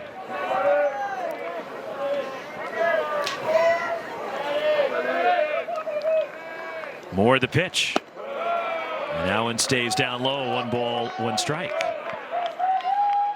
There's a look into the Cardinal bullpen. And that's Nick Dugan. Sophomore. And you think about what Stanford lost from a year ago. Dugan was on that team and came up with some big outs last year for Stanford. But just in the pitching staff alone, you lost Quinn Matthews, who was the Pac-12 pitcher of the year, with that heroic performance that'll go down in Stanford lore. The way he pitched in the Super Regionals against Texas last year. Lit up social media. Line and Michalakis, another hit. Rolling down the line. Into foul ground goes Sapien to chase it down. Mason White rounding will score. Michalakis thought about third as the relay throw got away, and it's finally run down by the left fielder of all people, Court McDonald. But an RBI double, 5-0 Arizona. Well, it's a breaking pitch down and in to Michalakis, and he hits a rocket down the right field line. Now Mason White is quite sure. We'll take a look at Mason White. Once he sees this ball down, he's thinking, I'm scoring, I'm scoring. Toby DeMello says, that's right, you are scoring. Michalakis ends up on second. Here comes Thomas Eager, the Stanford pitching coach, who's had his work cut out for him. Not only, again, did he lose Quinn Matthews, but Drew Dowd, Joey Dixon, Ryan Bruno, Brent Panzer, plus 2 other guys he was hoping to have, but because of injury not available, Tommy O'Rourke this year and Ty Huber. So he's essentially down 7 of his arms from a season ago. And Nick Dugan, one of those arms that came back, headed out to the mound, trying to keep Stanford in it. You know this guy? I know, Mr. Terry Francona, hit right behind him. He's a magician with the bat. You were his protection, Wes. Oh, and he'll tell you otherwise. And of course, the skipper, right? And he broke that how many year jinx that the Red Sox had in one of the most iconic comebacks. And your former roommate in Tucson. Well, he's going to deny that, and I would too. Yeah. I mean, are you kidding me? Everybody's going to deny that they actually know me. I mean, and I don't blame them. Wes, it was so nice you decided to fly to Tucson just to show up when Terry went into the Hall of Fame. Well, you know, how many outs are there? Do we have enough outs? You notice I started this with no outs in the inning, and we're in a pitching change, so you've got time. Well, all right. This is one of the legendary stories. Okay, we're taking a look at Nick Dugan, but this is the last Pac-12 network broadcast, and we have to empty the chest, and this story has to be told again. Okay, so here's what happened, and I got this thing sent to me, and Mom gave it to me. Mom gave it to me and said, son, back up here, would you? Sorry, he wants the camera. No, I don't. I mean, nobody wants to. Look, I have the radio face, but Mom says, hey, you got something from University of Arizona here. So I opened it up, and this is obviously after we had left and played, and I read it, and I said, Mom, read this. Did I get this right? Because it said, like, University of Arizona would like you to show up at X date, because you'll be going into the Hall of Fame at the University of Arizona along with Terry Francona, and I want to say it was it was lefty, but I'm not sure, but I know it was Tito. And so Mom said, well, we're gonna have to do something to get you there, and so, you know, Mom worked 3 jobs at the time. So long story short, I get over to McHale, which is where the baseball offices were when we were there, and God rest his soul, Jerry Kendall is our skipper, and I walk into McHale, and I walk into his office, and he says, Wes, how are you? How are you, Wes? And I said, great, coach. And he said, so line drive off Dugan, and it's picked up by Jimmy Nadai, and that'll be an infield hit for Andrew Kane, and Arizona has 2 on. This ball is right off of Dugan, right back up the middle, and of course we hope he's all right. Well, we talked about Kane, just puts his ball in play. But back to the story. So he says, Wes, so are you here? to support your teammate, Terry Francona. So nice of you to show up, It's Wes. so nice of you to show up. And I said, well, Coach, I'm going into the Hall of Fame also. And you'd have to know Coach Kendall. He gave me a look like, are you sure? And he had his deep voice, right? And he said, Wes, are you sure? And just like that. And I've never felt lower in my life. And I said, well, Coach, I have a letter. And he said, can I read this? He didn't believe you. So I gave it to him. And as he's reading, I felt so bad because I thought there was a mistake. And I'm thinking, well, if Coach Craig Lefferts is playing a prank on you. Well, I'm thinking if Coach is not happy about this and this is a mistake, and now, Mom, worked 3 jobs to get me over here to Tucson for a wasted time. I mean, and he said, bunted by Blake McDonald. And a safety squeeze coming in to score is Mikalakis. Another run on the board for Arizona, 6-0 Wildcats. well, this is just a safety squeeze executed to perfection. And again, on a safety squeeze, your runner at third's just going to read the bunt, and he's going to go on his own. And he reads it, ball's down, another run on the board for the Cats. But the dejection I had when I was in his office, and of course, we all loved Coach Kendall, but he had this look sometimes that you just knew you were on the wrong side of it. And I've never felt lower in my life. And he said, well, it appears that you're going into the Hall of Fame, Wes. Congratulations. And I had to get out of there as soon as I could because I thought something went wrong, and he was going to call somebody and say, how are you letting Wes Clemens into the Hall of Fame? We have a mistake. and I've never, ever, I'll never forget it. We all loved him. We've learned our baseball. We learned fundamentals from Coach Kendall, and we always wondered why we always had to do the fundamentals, because we wanted to hit. And once we got into pro ball, we realized why we had to do them, and we all did it when we coached and managed. And these Chip Hale and Tito Francona, Terry's doing it the same way when he got in. And but needless to say, I was scared to death when I left that office. Check swing, did he go? Yes, he went around as Tommy Splain could not hold up. And the strikeout for Nick Dugan, and there's 2 away. Well, it's a good slider from Nick Dugan on the outside part here. But yeah, that's a part of my history. So there's any chance that he was messing with you? No. I'm just going to unequivocally say no. Not a chance, because there wasn't any smile, there wasn't any laughing. And the more I think about it, I'm starting to think if there is a list of Hall of Famers, there should be a question mark right by my name. Out of all of them, everybody that's listed, there should be a question mark. On the ground to first, scooped up, Brandon Larson races to the bag, takes care of it, side retire, but Arizona gets 2 more. We're through 6. The Pac-12 baseball tournament is presented by Rawlings. Champions choose Rawlings. Yep.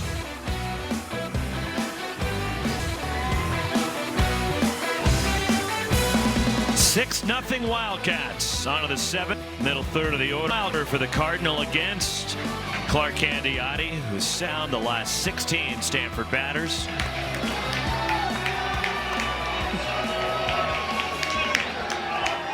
Malcolm Moore, Charlie Somm, Ethan Hott. As Tom Candiotti, unfortunately, is across town tonight with the Diamondbacks playing the Marlins. Tom working on the Diamondbacks broadcast, so not here to watch Clark pitch, but he's locked in. Well, I did reach out to him, and we have been communicating via technology, right? Nothing like our technology now. But he said 1 inning at a time, and that's all I got. 1 inning at a time. What do we got there? Foul ball from Malcolm Moore, doubled back in the first. Stanford has just 2 hits.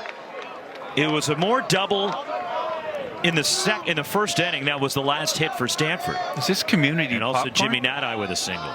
Popcorn for everybody. But that's community popcorn for everybody. You think our dude from last night will stick his hat in there? No. See, again, if you missed it, we had somebody eating popcorn. It wasn't too attractive. But that right there, that's a cup. I mean, sanitary. What do we got here? Is that the hat? No. What do we got? Way inside, and Moore got hit. And that ends the run for Candiotti and Stanford, their first base runner since the first inning when Charlie Somm was hit by a pitch. And here is Charlie Somm. Ends the run of 16 straight, retired by Clark Candiotti. Somm is 0 for 1 tonight. Stanford DH.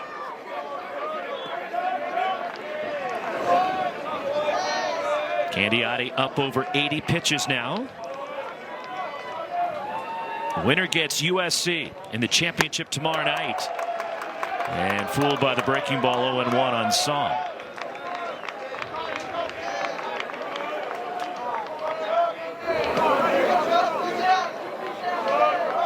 Short lead for Malcolm Moore at first base. Fouled off by Charlie Somm. Quickly 0-2.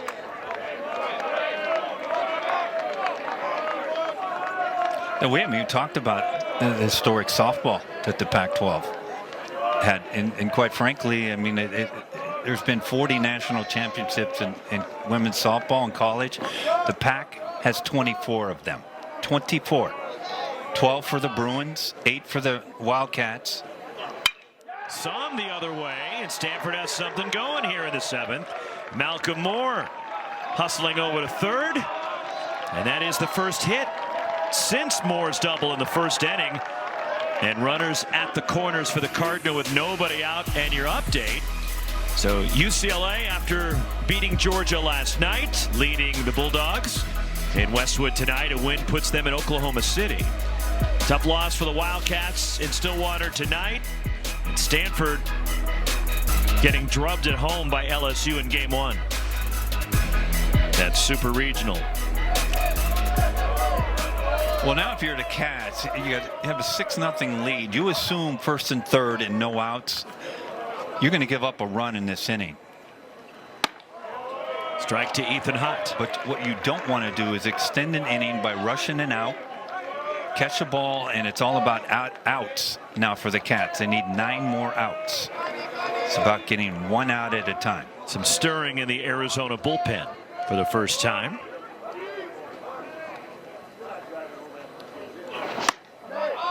One and one on Ethan Hunt. Right-hander beginning to throw for the Wildcats. Now you see the pitch total at 86 for Clark Candiotti. He's thrown over 100 more than one time this year.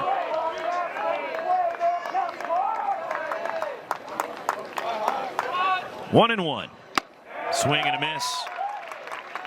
Boy, what an adjustment from the previous. It's same pitch. We just saw it twice in a row. We saw one to where he got ahead of it and hung it up on the inside part. And then the second one when we saw his arm caught up and it was nasty down and away. Ground ball hit toward third. Maddox Mikalakis to second. The turn, and Garrett Caulfield not in time. Hot beats the throw, has an RBI as Moore scores, and Stanford's on the board. 6-1 in favor of the Wildcats. Well, we talked about it. Mikalakis gives Caulfield a good throw to get out one, and Caulfield's trying to turn it, but to your point, Rox, hot, too fast. Timo Becerra 0 for 2 tonight. Ethan Hunt, the runner at first. So 7 o'clock tomorrow night, our winner against the USC Trojans.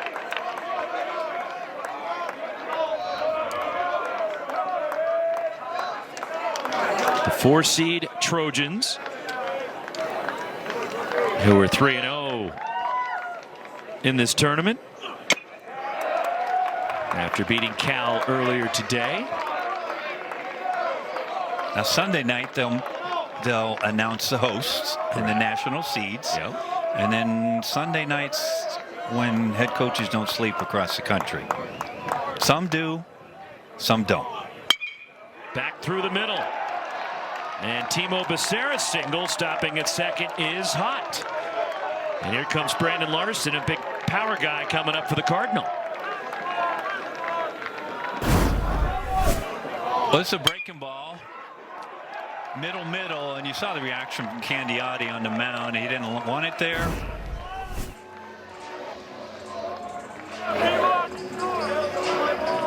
Not only the coaches, but a lot of the teams that are hovering around the bubble. Go ahead. Will be uneasy until the selections are announced on Monday. It always is. It's always like that. Larson skies it down the right field side, racing over is Easton Breifogel, and he watches it sail just wide of the pole, foul. That was a towering fly ball off the bat of Larson. Boy, that would have made it interesting, wouldn't it? If that stayed fair. Okay, why is he upset? Did he have a chance at it? Well, unless he's... Okay, there he's moving with it behind the fence, and he tried to make the one. That wasn't very smart. Who are you talking about? Him. Him? The guy's got the ball now. Well, put the beer down, maybe, and something good might happen.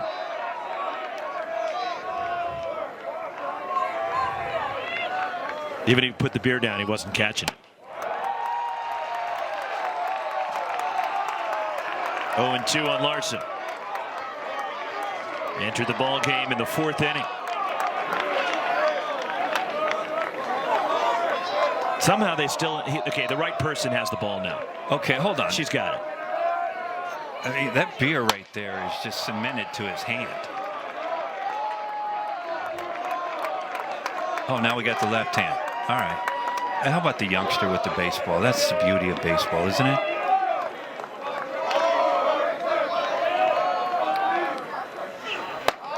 I will say this, if you play pro ball and it doesn't matter, pro ball, college ball, wherever you are at, whatever field, you have the ability to make a child and a kid happy by just giving them a baseball, and they'll never ever forget it.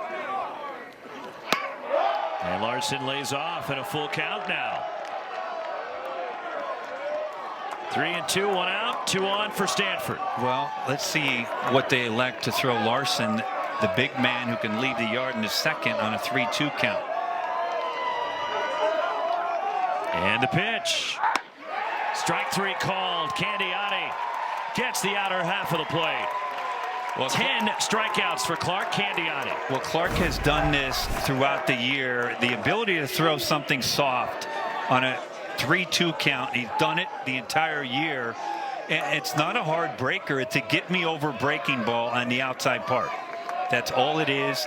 Basically locked up Larson for a big second out of this inning. 2 on, 2 out. Jake Sapien, the 9-hitter, is 0 for 2. And Sapien takes ball 1. Looking ahead, not to guess, well, we can guess and project what the dugout is thinking for the Wildcats. If Clark gets out of this inning with just giving up 1 run, might it be him being finished for the night? Tied him up.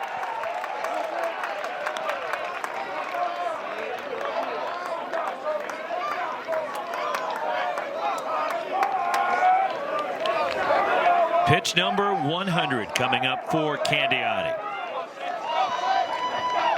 Gunning for his 7th win of the season. And a beauty from Candiotti. It's 1-2. Boy, have you noticed it? I mean, you'll see this every once in a while. The body language has changed for Clark Candiotti after that punch out of Larson. He is feeling it right now. Sapien fouls it away. Arizona Wildcats fans sensing a big out right now.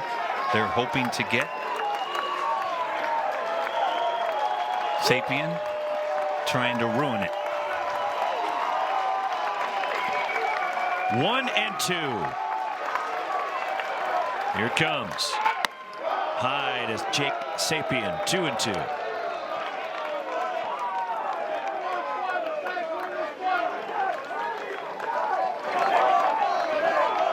Robbie the Banana standing up.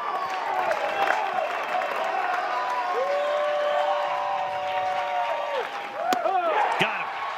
Pumped it by him. Candiotti, emotional leaving the mound. He's fired up. Stanford gets one. They strand two. We're stretching in Scottsdale. The Cats up 6-1.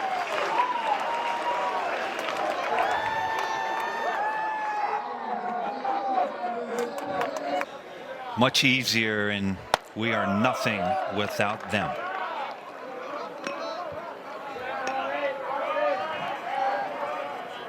And a lot of those faces you saw have been around all 12 years.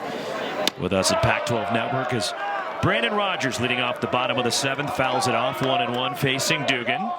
Top of the order, Summerhill and Caulfield to follow for the Wildcats. 6 runs, 7 hits for Arizona. No errors. A run, 4 hits, and an error for the Cardinal. And Rogers lines one to right center on the move. And Jake Sabian's able to run it down. 1 out. Boy, Rogers, every time you see him, Rox, don't you think a future, right? I mean, my goodness, what he did last night with the catches, and then it's a little warm out there in center field still. He's up top. Oh, is he up top? Well, it wouldn't be a broadcast without me being corrected about 19 times. Top of the order. Ball 1 to Brendan Summerhill. Homered in the 3rd to get Arizona going offensively. So effectively, he's closer to the sun if he's up here, right? Are you going to give me that one? Maybe not right now because the sun has set. Again, well, I wish the moon. I mean, I miss the moon. I really do. We had some amazing moon shots last year to where half the moon was sleeping, the other was daytime, and we had nighttime on the moon last year. It was just beautiful. 2-1. Summerhill laces it to center right at Ethan Hott. Back pedals, 2 gone. Here comes Garen Caulfield for Arizona. But hold on, the sun's still up there. Well, it's rotating, so. Well, thank you. But we might be closer at this particular time. Okay. Not by much, but. Well, he's much closer to it than we are. He's on top of the roof. That's all I said. Could you say I was correct? Can you get that up? No, I can't. We're going to check out where Darren. There he is. Darren. Okay, so Darren, look straight up. You're closer to the sun than me and Roxy are. We are. I mean, he is. There's no question that he is. Not at this particular time. We're slightly closer. The sun has set. You want to prove that somehow? Lined in the left, and Caulfield with a hit. Over to cut it off is Court McDonald, and a 2-out base runner for U of A. You know, Caulfield is somebody that has been, in my opinion, just overlooked in this lineup. When you have Summerhill and you have Mason White driving in all the runs, but he's got a lot of doubles. He's scored runs. Really good effort there from Jimmy Nadeye, but Caulfield he's just been so solid the entire year. Mason White looks at a strike. White singled and scored in the 6th, 1 for 3 tonight. Short lead at first for Caulfield. Nick Dugan delivers, and White, mile-high pop-up over toward right center, backpedaling a bit. And there is Ethan Hott to put it away. Runner left for Arizona. On to the 8th we go. 6-1 Arizona championship as Casey Hintz takes over on the mound for Chip Hale and Arizona after 7 strong innings from Clark Candiotti tonight. He struck out 11, giving up just a run on 4 hits. He did hit 2 batters and leaves with a 6-1 lead. And Hintz, who worked 1 inning last night against Cal, and it's fought off by Owen Cobb, strike 1. And for now, Hintz is back into the bullpen, where in some previous games he was forced into action to play some center field. All the injuries that Arizona has endured defensively in the outfield. And the final line on Clark Candiotti tonight. Well, you take a look, just 7 innings, 4 hits, gave up 1, and the walks is why he has been so good this year. Not a lot of free passes at all, and none tonight, and 11 punch-outs. Reaching for it, a weak number of the first base line. Hintz takes it himself, and safe. They're saying he missed him. First base umpire Angel Campos with the call, and immediately Casey Hintz feeling he tagged Owen Cobb going by. Well, this is exactly what you're supposed to do, and Casey, He missed him. You missed him. But this is exactly what you're supposed to do. They call this PFP, pitcher's fielding practice. Any ball right there, you continue to go. Yeah, so it's challenged by Arizona. Now the move, the dive by Owen Cobb.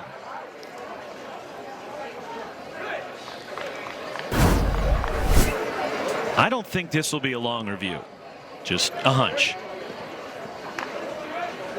Again, this is an Arizona initiated challenge. You get 2 per game.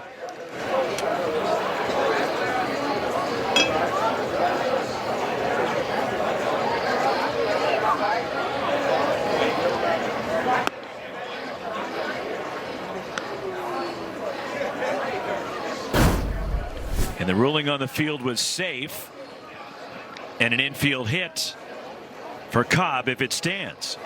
So our crew, our plate umpire Joe Burleson.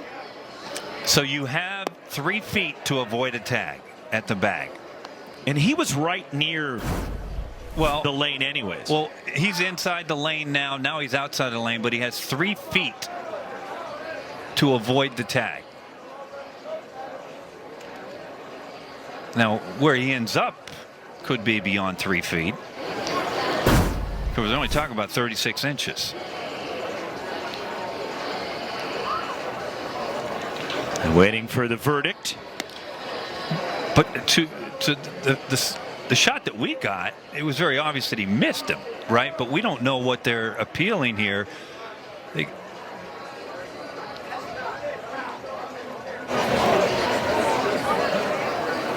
All right, we have the ruling. So the call stands. And it did appear that that was the correct call. There's no question. You know what I find really interesting about reviews is that the crew chief will go and take a look along with the furthest umpire away from the call. But not here. Because here the review is done in the replay booth up here in the press box. During the regular season. Chopper into right. Court McDonald with a hit. On his way to third goes Cobb as the ball bobbled in right by Easton Breifogel. And Stanford, runners at the corners. Nobody out. Jimmy Nadai coming up. Well, we'll get a look at it. It's just a sink ball down, and it finds a 3-4 hole. And it's the exact situation that the Cardinal had last inning. First and third and no outs. Now, they were only able, were the Cardinal, to get 1 run last inning, but you don't think a David Esker team is just going to roll over here. Nadai 1 for 3. Takes ball 1, singled back in the first inning.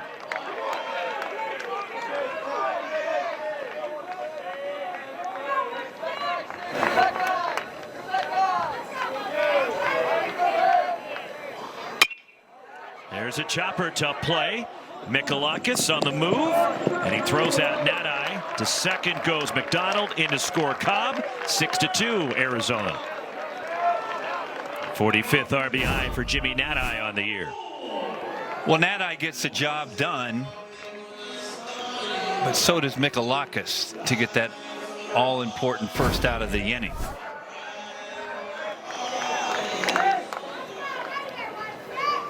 Okay, now with a runner aboard, we'll see how they line it up for Malcolm Moore. The last time they did the 4-man outfield with Mason White, the shortstop, going out. A little more conventional this time. Well, I think it has more to do with who's on the mound. And Casey Hines, he's a sink baller, more conducive to a ground ball than a ball in the air. Again, won the count. if you're the Arizona Wildcats, all you're thinking about is 5 more outs. Malcolm Moore fouls off the Hintz pitch, 0-2. The outfield deep, especially Breifogel and Wright. And if Breifogel was any deeper, he'd be in the bullpen.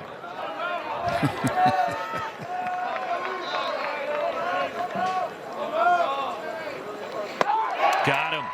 Casey Hintz, the strikeout, and there's 2 away in the 8th. Well, Casey takes a little bit off this sink pitch right here, and that's all. The bottom just falls right out of it.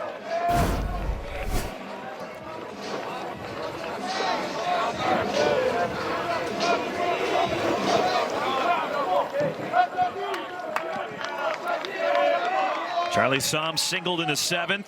1 for 2 tonight. He's also been hit by a pitch. And it's strike 1 from Casey Hintz. Boy, the hitters see this pitch in the strike zone, and then they don't. The bottom just falls right out of this sink ball from Hintz. Team leading 26th appearance. And Hintz, the sophomore from Lakewood, Illinois.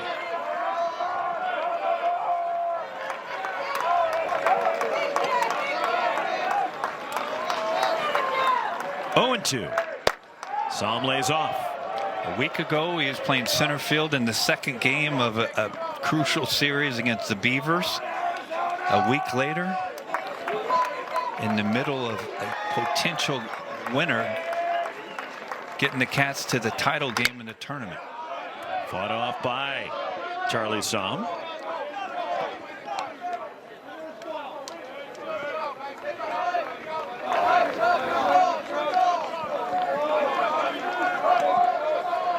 One and 2. Court McDonald at second. And strike 3 called as Somm has gone looking. That's 13 strikeouts by Arizona pitching tonight. Cardinal get a run. 6-2. Middle third of the order coming up for Arizona. A lot of Arizona fans here in Scottsdale. A couple hours from Tucson, but a strong Arizona alumni base here in the Phoenix area, as you would imagine. The Oregon State fans are still lingering, even though the Beavs, because of tiebreakers, didn't make it through to the semifinals. 6-2 Arizona as we go to the bottom of the 8th. Maddox Michalakis, Andrew Kane, Blake McDonald against Nick Dugan, who continues on the mound. Well, it seems like Maddox has been in the middle of everything good that's happened for the Cats tonight, Roxy, defensively and offensively. Scored 2 runs, a couple extra base hits, driven in another. Sound out of breath. Who, me? Yeah. No, I don't. No, see, again, 1-1. you just can't help yourself. It's been 3 innings since you took a shot at me up here, and then all you do, I mean, my goodness gracious. I don't know what you're talking about. On the ground from short right, Owen Cobb. That's the pitcher. Dugan covering for the out at first base.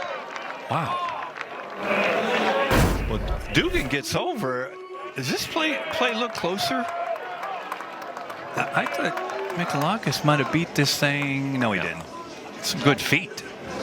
Real good feet from Dugan.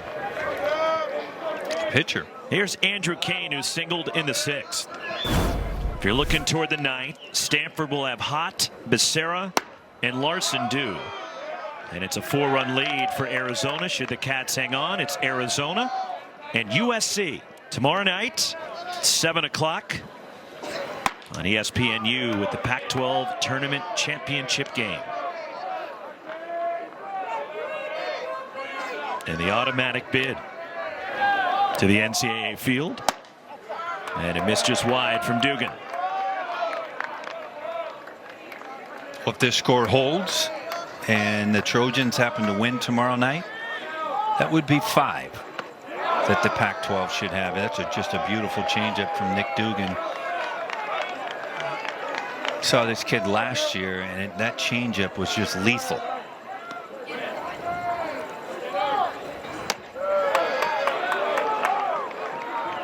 Full count. Arizona, the 3-run homer from Summerhill back in the 3rd. RBI for Blake McDonald in the 4th. He's reaching for it, looped out to right, and it drops in front of Jake Sapien. Second hit for Andrew Kane tonight. Well, it's the same changeup from Dugan, and Kane just does a great job. Your body can go forward as long as your hands stay back and your bat will stay in the zone a little bit longer, and that's all he did. Got fooled out in front, did Kane, but he kept his bat back long enough that he could feather that ball to right field.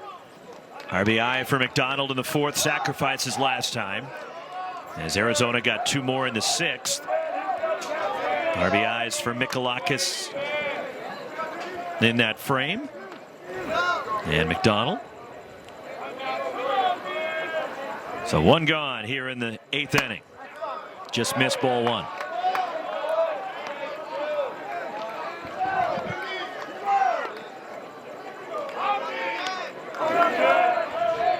One and 0. Dugan to move to first base. And a pinch runner, by the way, for Arizona. That is Emilio Corona. And Corona, who has been a regular in the outfield for Chip Hale this year, but relegated to just being a pinch runner now, as he did get back reaching with that hand. And he's been dealing with a hand injury. He was hit by a pitch in Tucson last weekend from Aiden May, the former Wildcat. Well, you saw him right there. He almost got caught leaning. And he's going to be in just a pinch hitter role for a while until he can actually grip a bat again without pain. And some might be wondering why you're pinch running when you have a 4-run lead in the bottom of the 8th. Well, ground ball to second, could be 2. Owen Cobb, the turn, Becerra on to first. 2, double play, side retired. 4-run lead for Arizona as we go to the 9th of the Pac-12 semifinal number 2. Well, Stanford hoping to rally in some late inning magic, trailing 6-2 as we go to the 9th. Ethan Hott, Timo Becerra, Brandon Larson, 6, 7, and 8 coming up for the Cardinal. And Stanford, who's so used to being in the NCAA tournament, and the only way they're getting through is if they win this tournament, and they need a furious rally right now against Arizona in the 9th inning. Well, they're dancing in the stands here. It's kind of like how you dance. How would you know? Well, because I peeked around the curtain sometimes when there's music in here prior to the game, and I've seen it, and it's just, thank goodness nobody else can. Ethan Hott 0 for 3 with an RBI. He'll lead it off for the Cardinal here in the 9th. Stanford has had so much success in this tournament. Now, granted, it's only the 3rd year, but the Cardinal winning the inaugural event.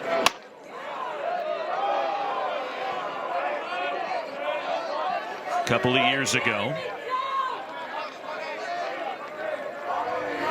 Stanford came into the tournament having lost 10 straight and won the first 2. And David Esker's team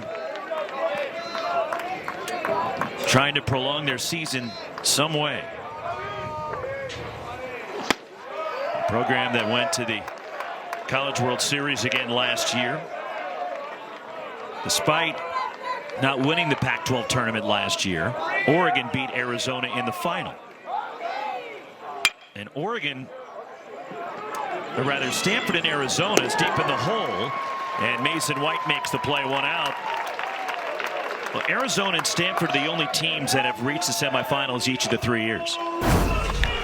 Well, we'll take a look at Mason White. Last year he played second base, and some wondered if he had the arm strength to play shortstop, and Mace just said, I do. I do. 1 out for Becerra. Singled in the 7th, 1 for 3 tonight. The pitch, and that's a strike.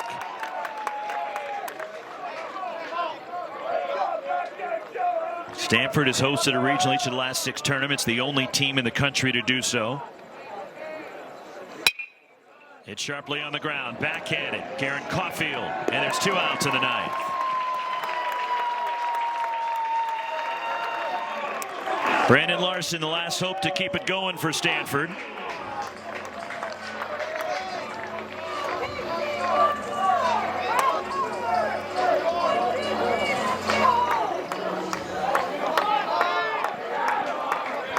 Stanford 7-2 now all time in this event. And 1 out away from going to 7-3 as Casey Hintz runs that one inside for a ball.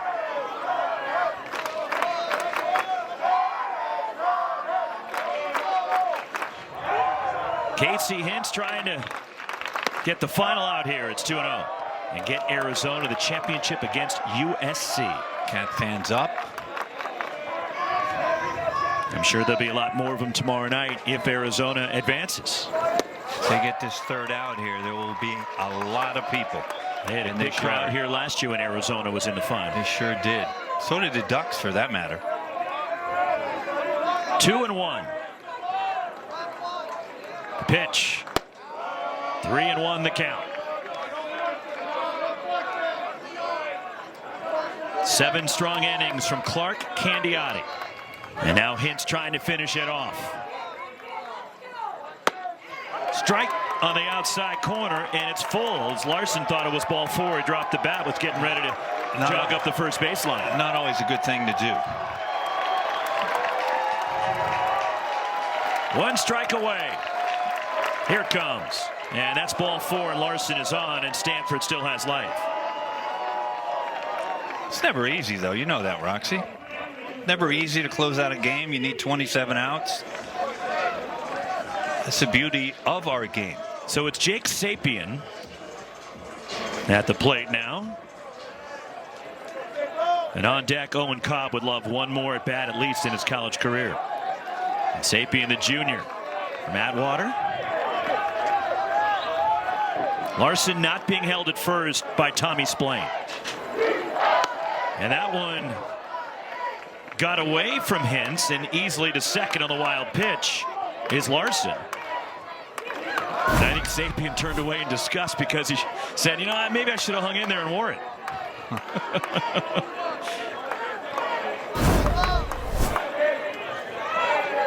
Stanford looking for base runners. 1-0 on Sapien, and that's a strike from Casey Hintz. Arizona closing in on win number 35. They went 20-10 in the Pac-12. And Sapien lines it foul.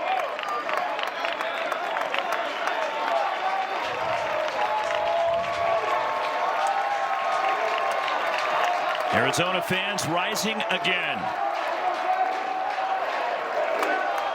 Familiar chant in the background. Tied him up, and he just got a piece of it. Well, he did just get a piece of it right there. Real good sink ball.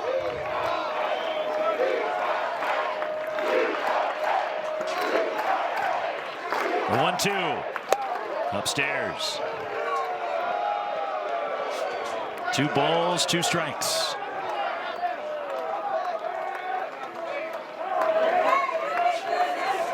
Casey Hintz ready to work again.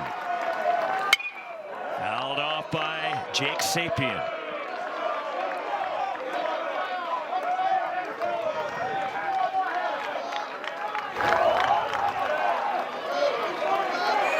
Two and 2. Larson, the runner, out there at second base. Sapien on the ground through the left side, base hit. Larson goes to third. He's in no hurry to go home and try to risk it. Stanford just trying to get the tying run to the plate. As a single by Sapien and Owen Cobb coming up. Well, Sapien finds a 5-6 hole, and to your point, Rox, it's all about station to station base running by the Cardinal. Just trying to get the tying run up at the dish. Owen Cobb singled and scored in the 8th. He is 1 for 4. That first a mound visit for Arizona, and Kevin Vance, the pitching coach. There is activity in the Cats bullpen. Now, we haven't talked a lot about Kevin Vance. Now, he came to the Cats from Boston College, and he's done a really, really good job with the Cat pitchers for the most part of the year, as we see the bullpen for the Cats heating up. But the Cats have had in the nation, a top 10 nationally ranked pitching staff based on ERA. He's done a really, really solid job for the Cats this year. So Kevin Vance Big shoes to fill. David Lawn, who was terrific longtime assistant for both Jay Johnson and Chip Hale at Arizona, is now at TCU. Yeah, Lonnie is, well, he's one of the best men I know. Chip Hale and the Wildcats trying to nail down that final out and get to the championship game against USC. Owen Cobb, the senior from Seattle, could be the final at bat of his college career. And he lines it to right, and it sinks in for a hit. Stopping at second is Sapien. Owen Cobb punches one the other way. 6-3, and now Court McDonald comes up with the tying run for the Cardinal. We talked about Owen Cobb early in the game when he led off the game, about a conversation I talked with Chip Hale, the skipper for the Cats, about Owen Cobb. He just is going to fight you, and especially if it's for the last out of a game. And that's all he does. It's all he does the entire year, and that's all he did right then. Strike one on McDonald, singled in the 8th. 1 for 4 tonight. Stanford trying to give us just one more Pac-12 after dark. Well, they've got the tying run to the dish, and that's all they wanted when this inning started.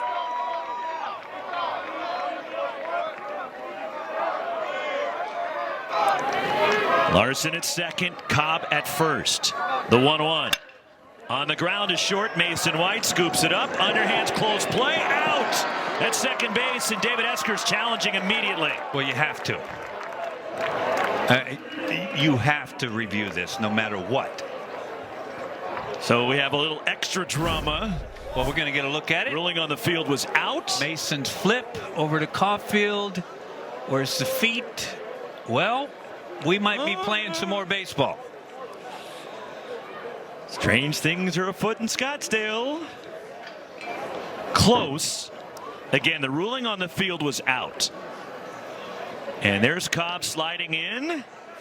It's hard to be any closer. It's really is eerily similar to the reviews we had last weekend in Tucson. One play on an amazing play by Travis Bazzana at first. We'll get another look. Where is the foot? It's on. I don't. It's going to be a tough one to overturn based on what we see, Roxy. Here we go. And the call out at second base, and Arizona's won the game. Awkward ending to the final live event at Pac-12 Network. Well, I mean, it's par, isn't it? Why wouldn't we? Why wouldn't we have this be a part of the broadcast tonight for the final out? Mason White has been a tremendous player for the Cats the entire year, but right to the final inch.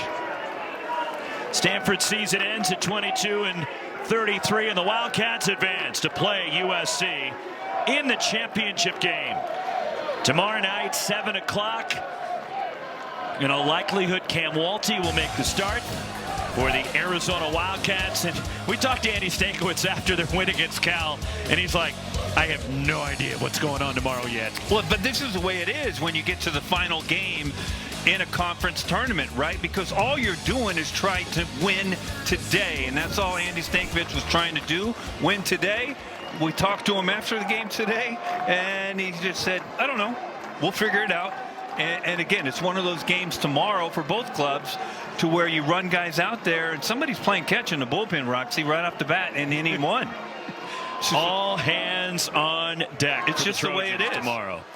6-3 Arizona with a win, so the Pac-12 champs advance to the championship game. For the second straight year, Arizona is in the title tilt, and they will play the USC Trojans in that championship game tomorrow night. 6-3 Arizona with the win. Clark Candiotti, win number 7. He struck out 11 in 7 strong innings, and he joins us from the field. And Clark, appreciate the time. It seemed like once you got out of the first inning, you found your rhythm and release point because you settled in. What changed after the first inning? I think just a matter of settling in, getting comfortable, and just letting my defense work and trusting the offense ultimately, and just attacking guys left and right, and then just going along with the game. All right, I'm going to call you Candy, all right, because that's what I called your dad. I've known him for quite a while. This guy caught your dad at one point, Clark. Yeah, I did, but I mean, what is it like when you have a dad that has been so successful on the mound in the major leagues? And you know, he told us, you guys have the conversations, but sometimes that conversation gets firm both ways. Right. I mean, I'm super grateful to have him as my coach. I mean, whether if I'm at home with them or if it has to be over the phone, it means everything. I can ask him anything. And, I mean, learning from a big leaguer of 17 years, I mean, it means everything. It makes me sharper upstairs. And, I mean, sometimes the conversations get tough. Sometimes they're a little stern, like, hey, like, you got to do this, you got to do that. But, I mean, ultimately it helps me in the end, and I'm very grateful for that. Well, Clark, your team won the Pac-12 championship last week. You're playing for another championship. How is this week different than the course of the regular season? Honestly, it's not too different. I mean, it's just a matter of taking one game at a time, one pitch at a time, and just giving every team our best shot, and just playing together as a team and not getting too ahead of ourselves. So we just got to take that over to the next game. All right, I got to ask you, last weekend I was at that series, and last game, the dugout pictures we got of you, I mean, you got banana necklace, you got a banana, I mean, what's Wes going on? is trying to get you a Chiquita Banana NIL deal, by the way. Well, yeah, and I'm working on it, Candy, but I'm telling you, I mean, are you the leader of this banana brigade? Honestly, it's kind of a whole team thing. I mean, you just got to buy in. That's our team saying. But I mean, everyone just pitches in. We're showing pictures, by the way. I mean, of you, and I mean, I got to tell you, you got your father's rhythm, which is none. All right, you got your father's rhythm. I mean, you got a necklace, you got the dome going, and then you got both arms going, and there's, again, I'll just say it, no rhythm. Dad'll see this. He'll agree. I mean, it's just anything to buy in, anything to help the team and just be a part of it and get everyone going. Because, I mean, when times get tough, I mean, you can't hang your head. Can't let the game take advantage of you. So you just got to stay ahead of it and just have fun. Fantastic job tonight, Clark. Congratulations. Thank you, guys. Nice going. Thank you. Clark Candiotti pitches Arizona into the championship game of the Pac-12 tournament against the USC Trojans tomorrow night. And they're posing for the team. They're waiting for Clark. That's why we had to hurry and get him over there. Well, of course. I mean, he's, quite frankly, the banana chief right now. Well, when you throw 7 innings and strike out 11, they're going to wait for you. Well, you have to. I mean, you have to. So the Cats in the championship game as we look forward to tomorrow night. And the championship game on ESPNU at 7 o'clock. It'll be USC and Arizona. And how do you see the matchup tomorrow night? A great baseball game. I mean, you have Andy Stankovich's team coming in here. What have they won? 9 straight now against a Pac-12 champion regular season Arizona Wildcats. It's a great baseball game, and this is what we come here for. Every year we've come here to get a great title baseball game for the tournament, and we have it tomorrow night, Rox. On paper, you'd think Arizona has the advantage. Cam Waltzy's been one of the regular starters. He is ready to go on his regular turn. So on paper, you'd think Arizona has the edge, but we don't play these games on paper. Well, you know this better than anybody. You do all the sports. If we did, to your point, paper means nothing. What matters is who gets 27 outs and has more runs tomorrow, and we've seen it from the first game. This David Esker, Stanford Cardinal, upset the hottest team in this conference, and ASU, and it started from right there. In Oregon State, we talked about it. They should be a national seed. In our opinion, they're gone. They didn't even get here. And if Arizona wins tomorrow night, they should be a national seed. If you're the Pac-12 champion and Pac-12 tournament champion, that should be an automatic. It's a no-brainer. I mean, listen, committee, if you're out there and you're listening. They're watching. And to Roxy's point, you have a regular season champ, and if the Cats win tomorrow night, that's a host, and it's a no-brainer host, and it's the simplest thing you can do on the West Coast. Did I just make up a poem right there? Haiku West, yes. No, I think I did.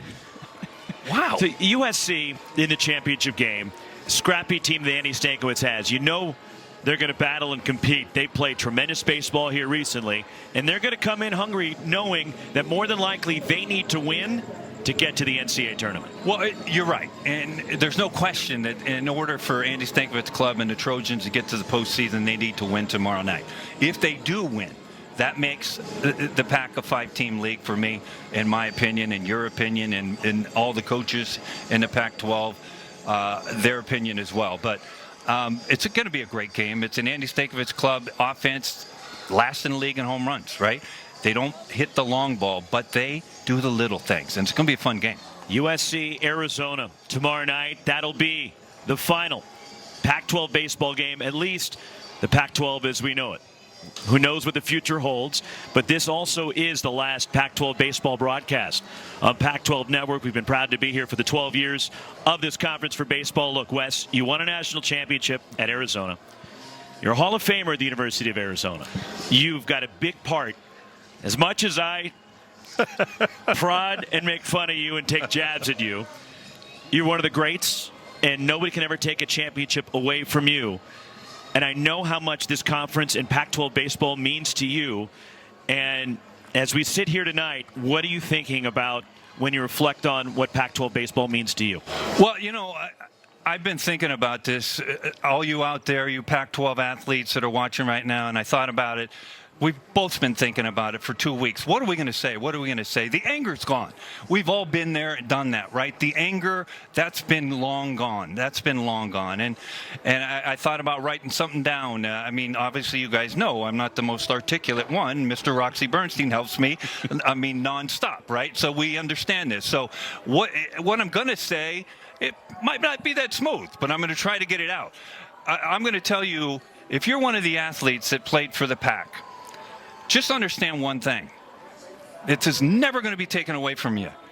You played for the best conference in the history of college sports, the most successful conference in the history of college sports, and it can never be taken away from you, and nobody, no other conference will ever do what our family, and this is all it is.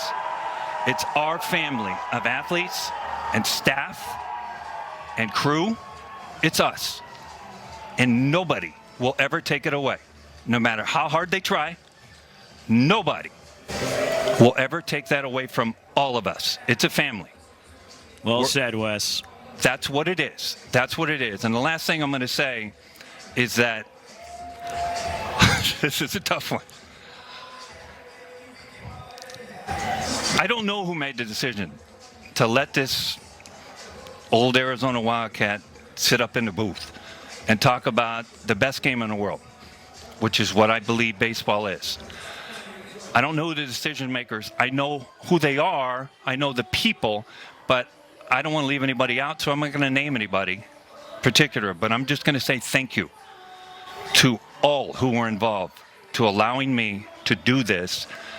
And I will say this, it's not an SOS from the Pac-12 tonight. It's a COC. It's a Conference of Champions. And don't you ever, ever forget it. Very well said.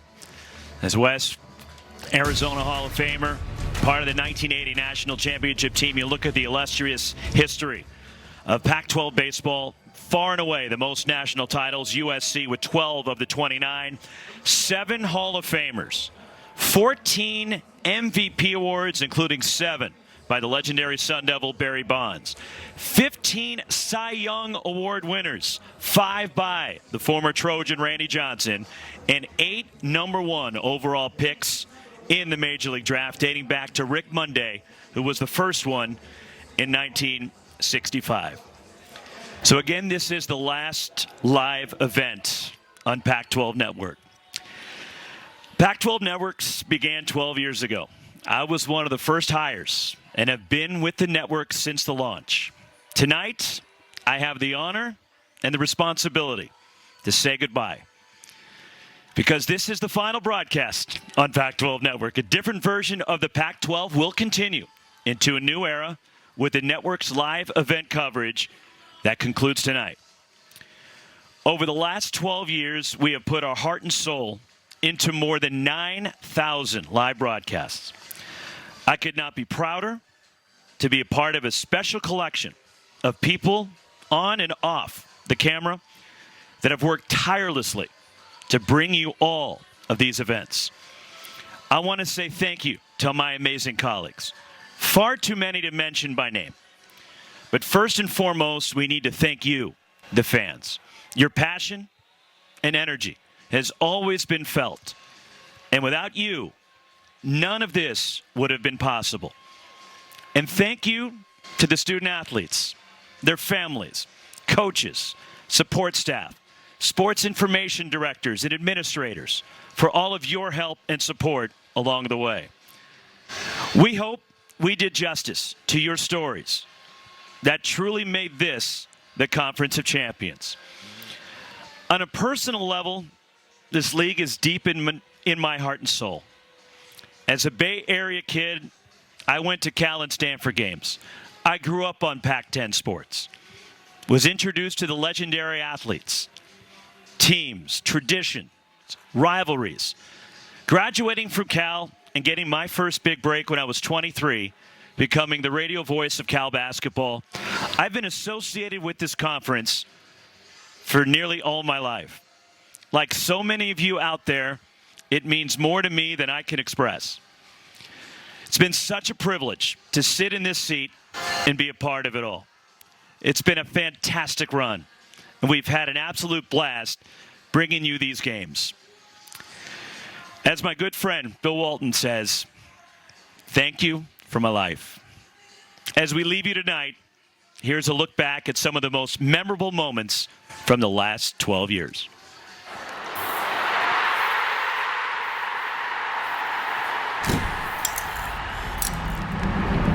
Hello, and thank you for joining us on a historic day for the Pac-12 Conference. I'm Mike Yam. And I'm Ashley Adamson. Welcome to our brand new, beautiful, state-of-the-art studios here in San Francisco.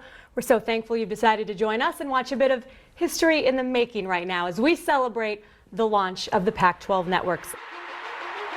Beautiful setting, the greatest setting. It doesn't get much bigger than this. It is go time.